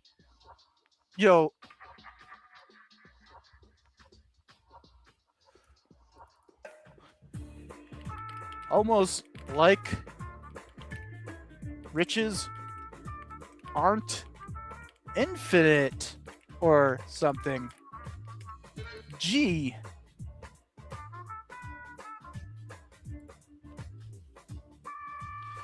The museum has only committed to telling visitors about the complexity of our past.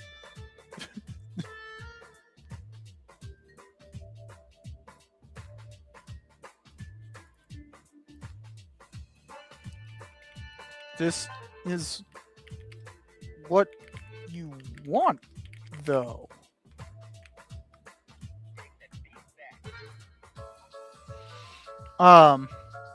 And when the founders are mentioned, that complexity is always code for slavery.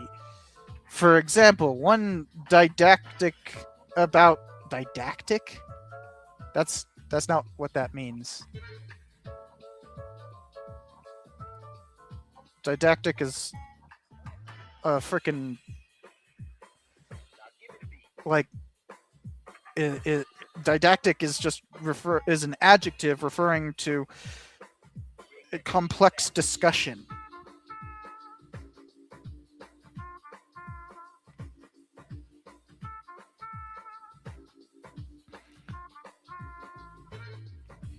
About the musical Hamilton, an Entertainment Nation simply an Entertainment Nation? What?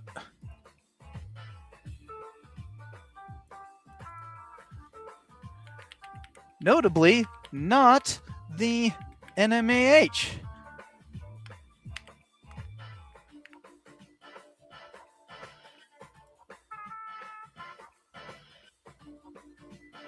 There is no mention of Hamilton's key role in drafting the Federalist Papers, helping Washington.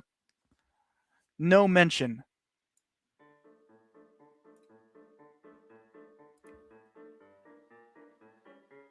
Where's that one where I was just like making fun of him for, "Well, you're not talking about the thing in the way I want to."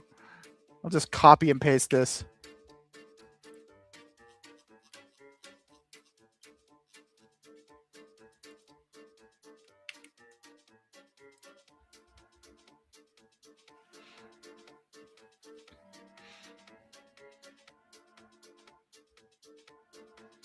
Indeed, historian Eric Foner in his book, blah blah blah, as what?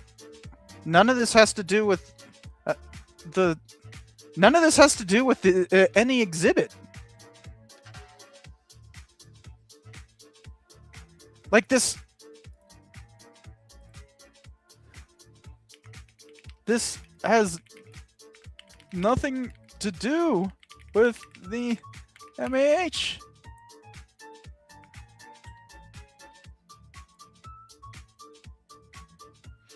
Another exhibit, the Electric Dr. Franklin, devotes a full 20% of the exhibit to enslaved people, stating that Benjamin Franklin's remarkable scientific accomplishments were in part enabled by slavery, and he chose to take advantage of that system, even though he later became an abolitionist.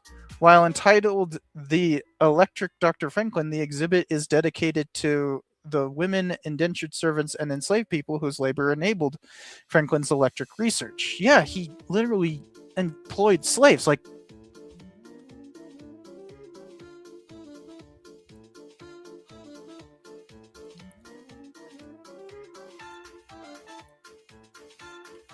just copy and paste that.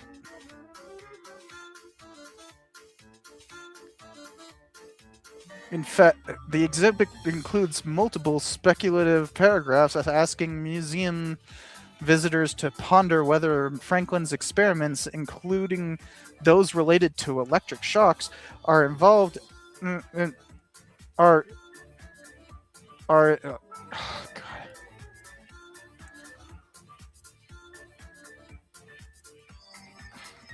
involved in an indentured ever evolved. All right.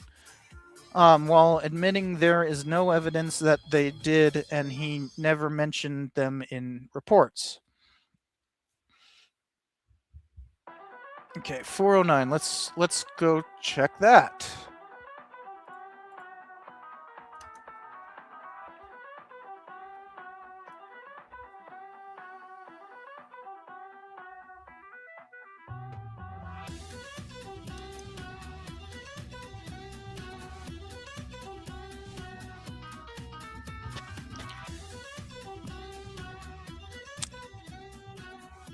Oh, it's an online exhibit?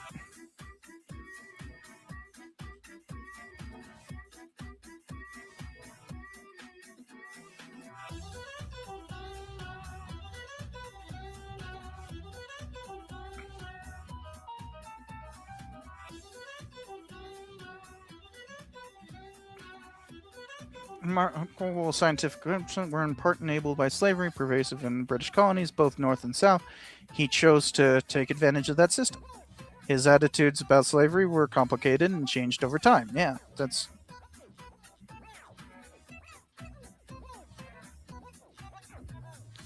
Franklin's changing views on slavery. It even talks about his changing views.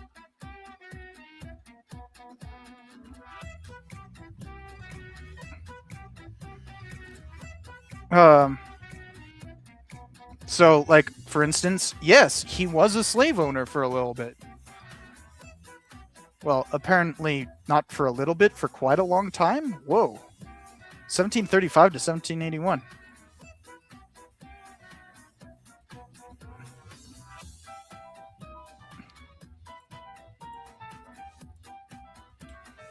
So, firstly, this is an online exhibit. So, any percentage claims are spurious, to say the least.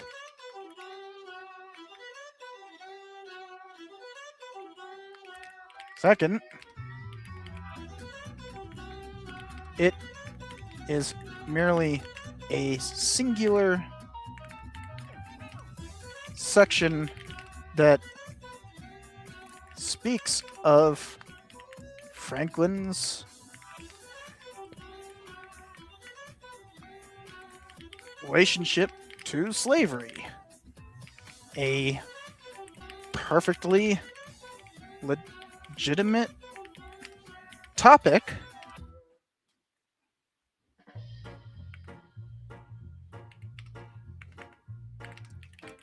Especially when speaking of anything having to do with work.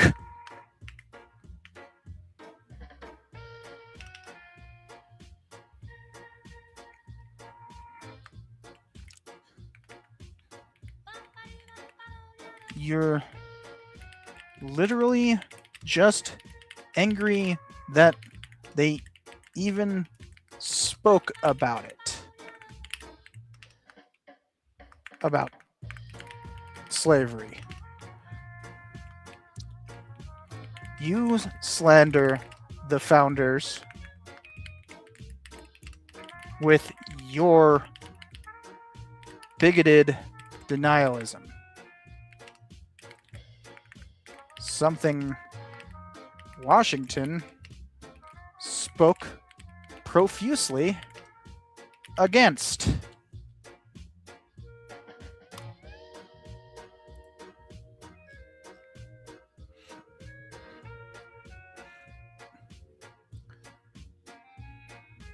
Even the didactic. Why do they keep on that? That is not the word. What the word means, you idiots.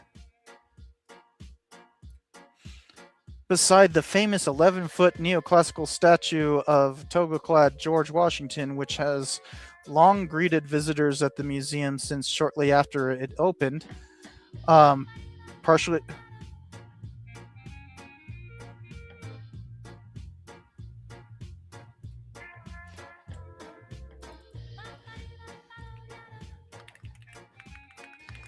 Because everyone hated how much it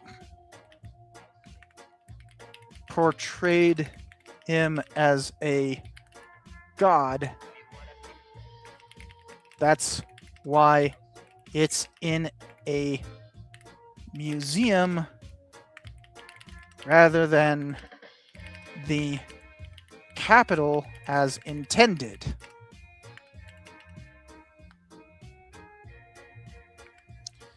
if you cannot grasp that concept, that's why, like, the average American teenager from a century ago,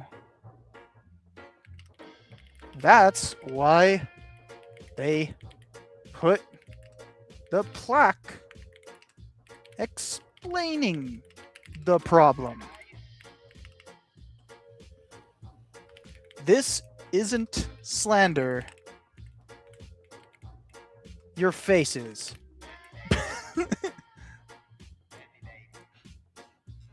Alright, done with that. Their repeated claim that America rests on stolen land, like, you can argue this. This is a legitimate interpretation, regardless of whether you disagree. I too disagree with the term, with the phrase. It doesn't change the fact that it is a legitimate interpretation.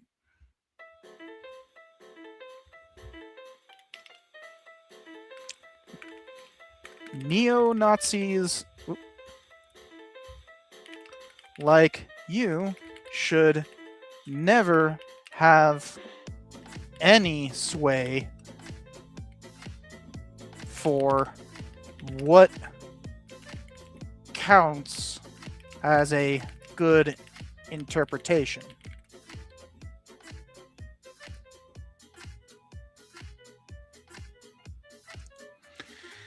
NMAH's slander of America and reframing of its traditional celebratory narrative. So,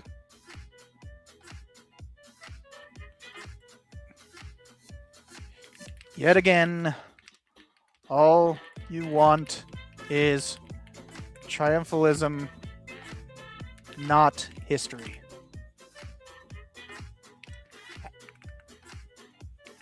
As proven by you literally calling any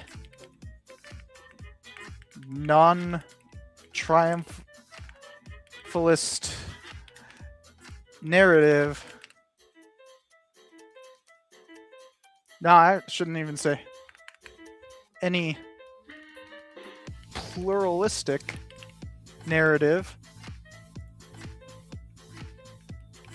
Slander.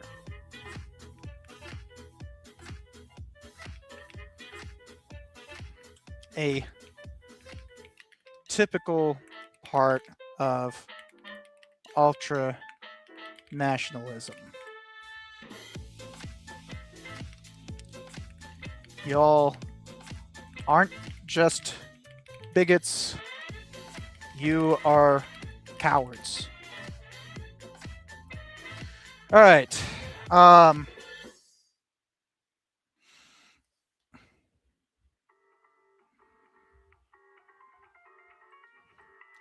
Let's go back to the table of contents because this is getting boring.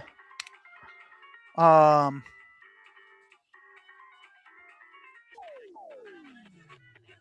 know,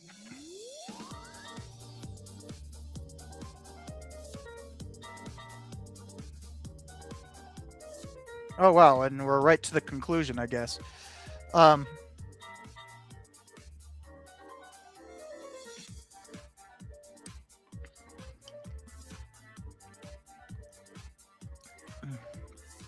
So 128. I'll go to 128. And we'll get to the conclusion, but I'll catch up on chat real quick. And take a few more sips of my whiskey. Okay,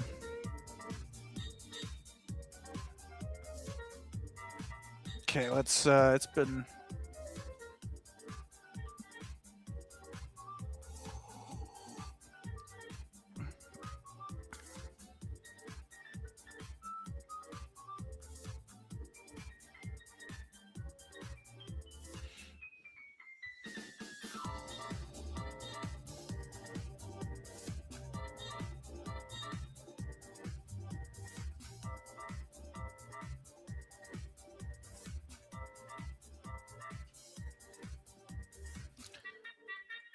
Oh, and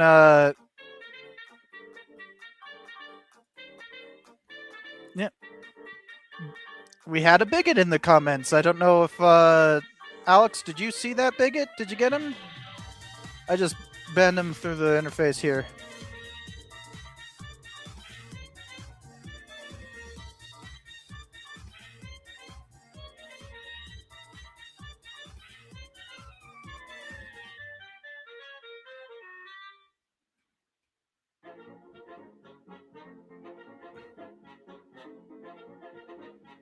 Because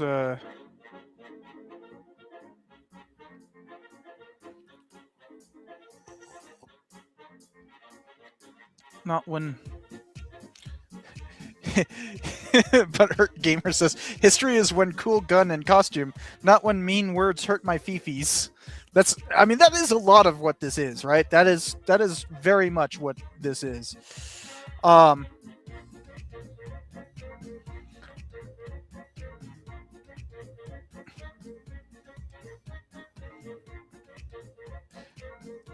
And Cameron, yeah, absolutely. Like, there's an argument to be made that Washington would have absolutely hated any statuary to him.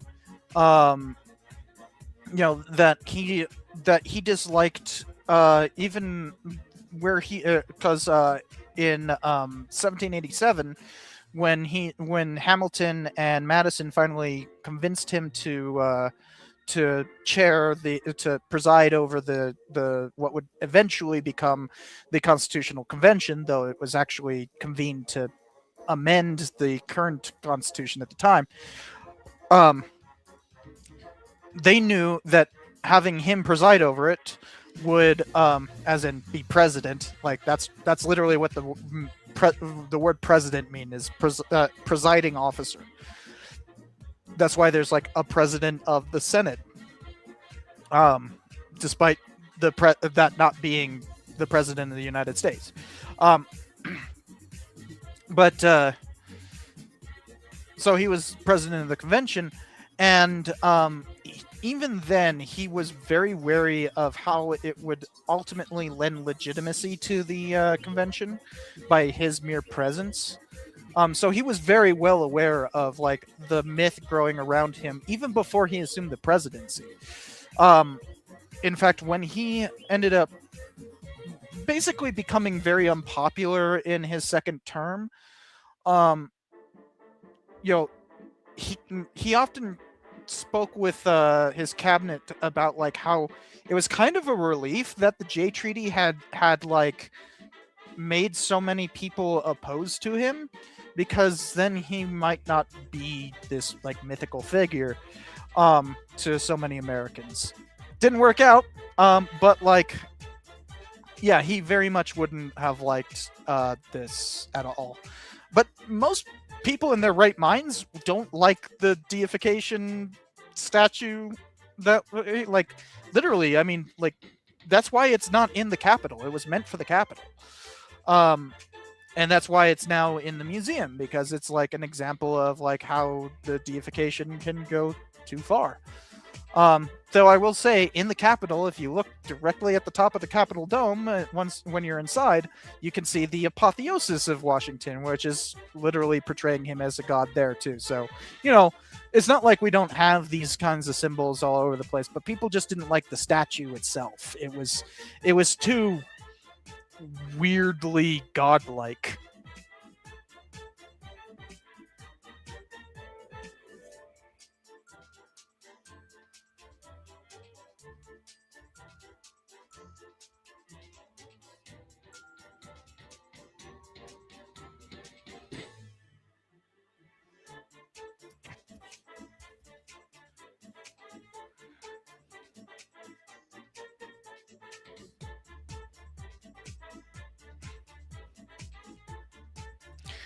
Hey, Sistek, I've got soda too. I've got booze. I've got soda.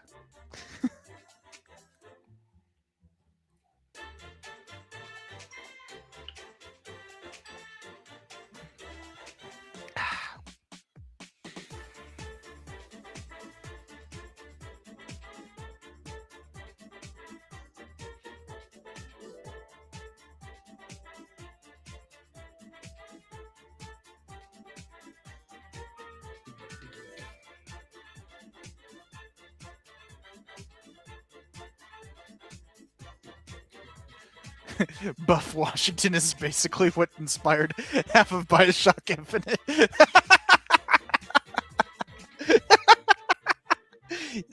Yeah.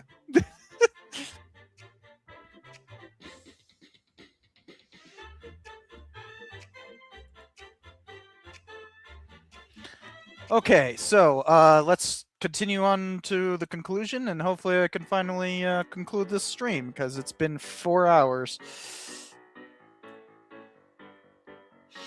Okay, so we must be committed to restoring truth and sanity. Okay, this is just literally, quoting Trump.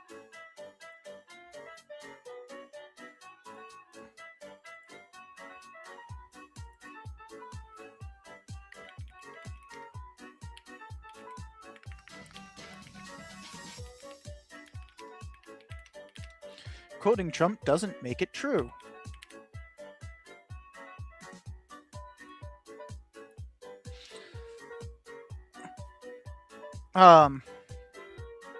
As a result, to restore the truth of the American story as it regards the Smithsonian Institution, to work with the assistant to blah blah blah, and with the director to prohibit expenditure on exhibits. Oh, so they just want to, so literally just demanding censorship.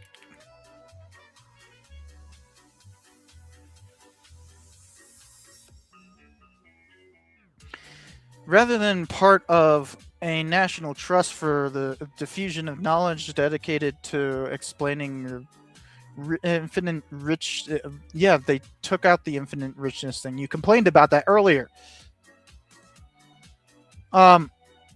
History has become an instrument, a prime tool for radical activist cohort dedicated to reframing American story to serve its ideological ends. Yeah.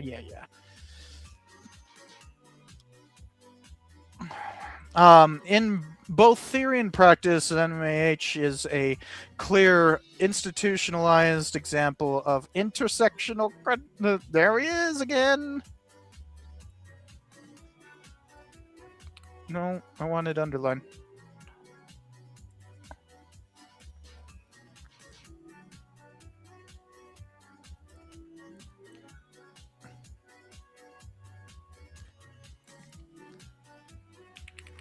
There's the neo-Nazi libel again.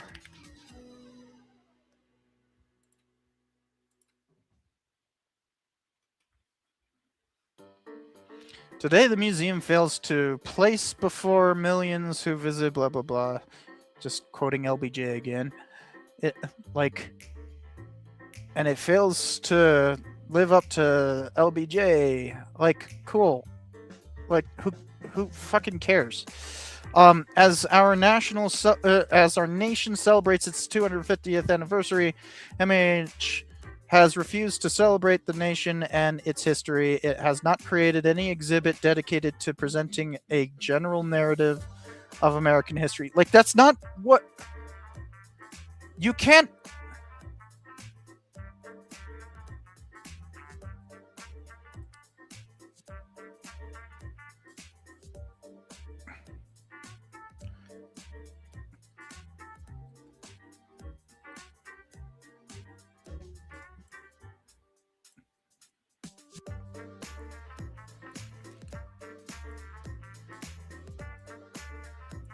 So it's literally exactly as I said. What the heck?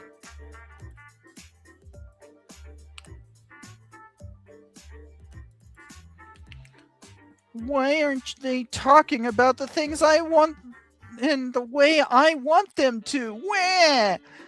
I'm a little baby who needs his safe space. I'm so triggered by people talking about history. I don't understand. Where? That's all this comes out to.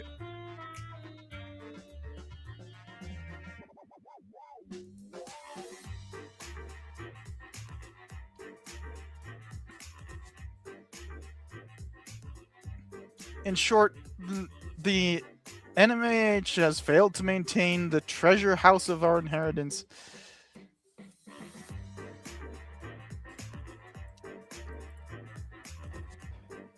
That's referring to preservation. Something you seem to avoid altogether. What have they failed to preserve? Oh, right. You got offended by the discussion of various problems in American history and demanded that the entire museum be censored. This is a farce, and I hope you find yourself in prison for defrauding the taxpayer with this report.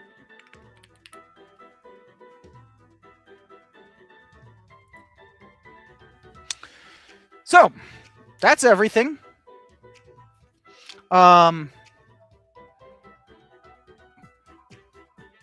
So they literally want everyone to adhere to their particular view of history. They refuse the idea that, we are a nation of many people, and that anyone who doesn't conform to their exacting idea of patriotism is evil and needs to be removed from the national service altogether. So, in short, they're Nazis. This is not just pure and simple, reactionary sentiments. This is Nazi shit. This is literal Nazi shit. So, I hope that everyone involved in this ends up in jail. I sincerely hope that. They deserve prison for creating this. They have defrauded the government, taking literally millions of dollars of taxpayer funding to create this report that is literally just a bunch of neo-Nazi talking points. So I think that we as a nation repudiated Nazis pretty thoroughly in 1945. So we also learned what we can do with Nazis in 1945. We put them on trial. We should put these people on fucking trial. And they deserve prison. Pure and simple. Now, I know Atunche has talked about how Matt Walsh deserves prison because he's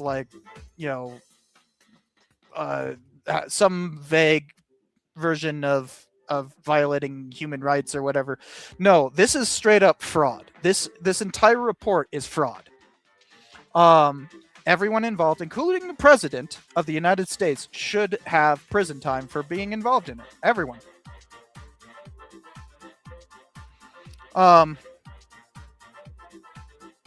So, yeah, screw them.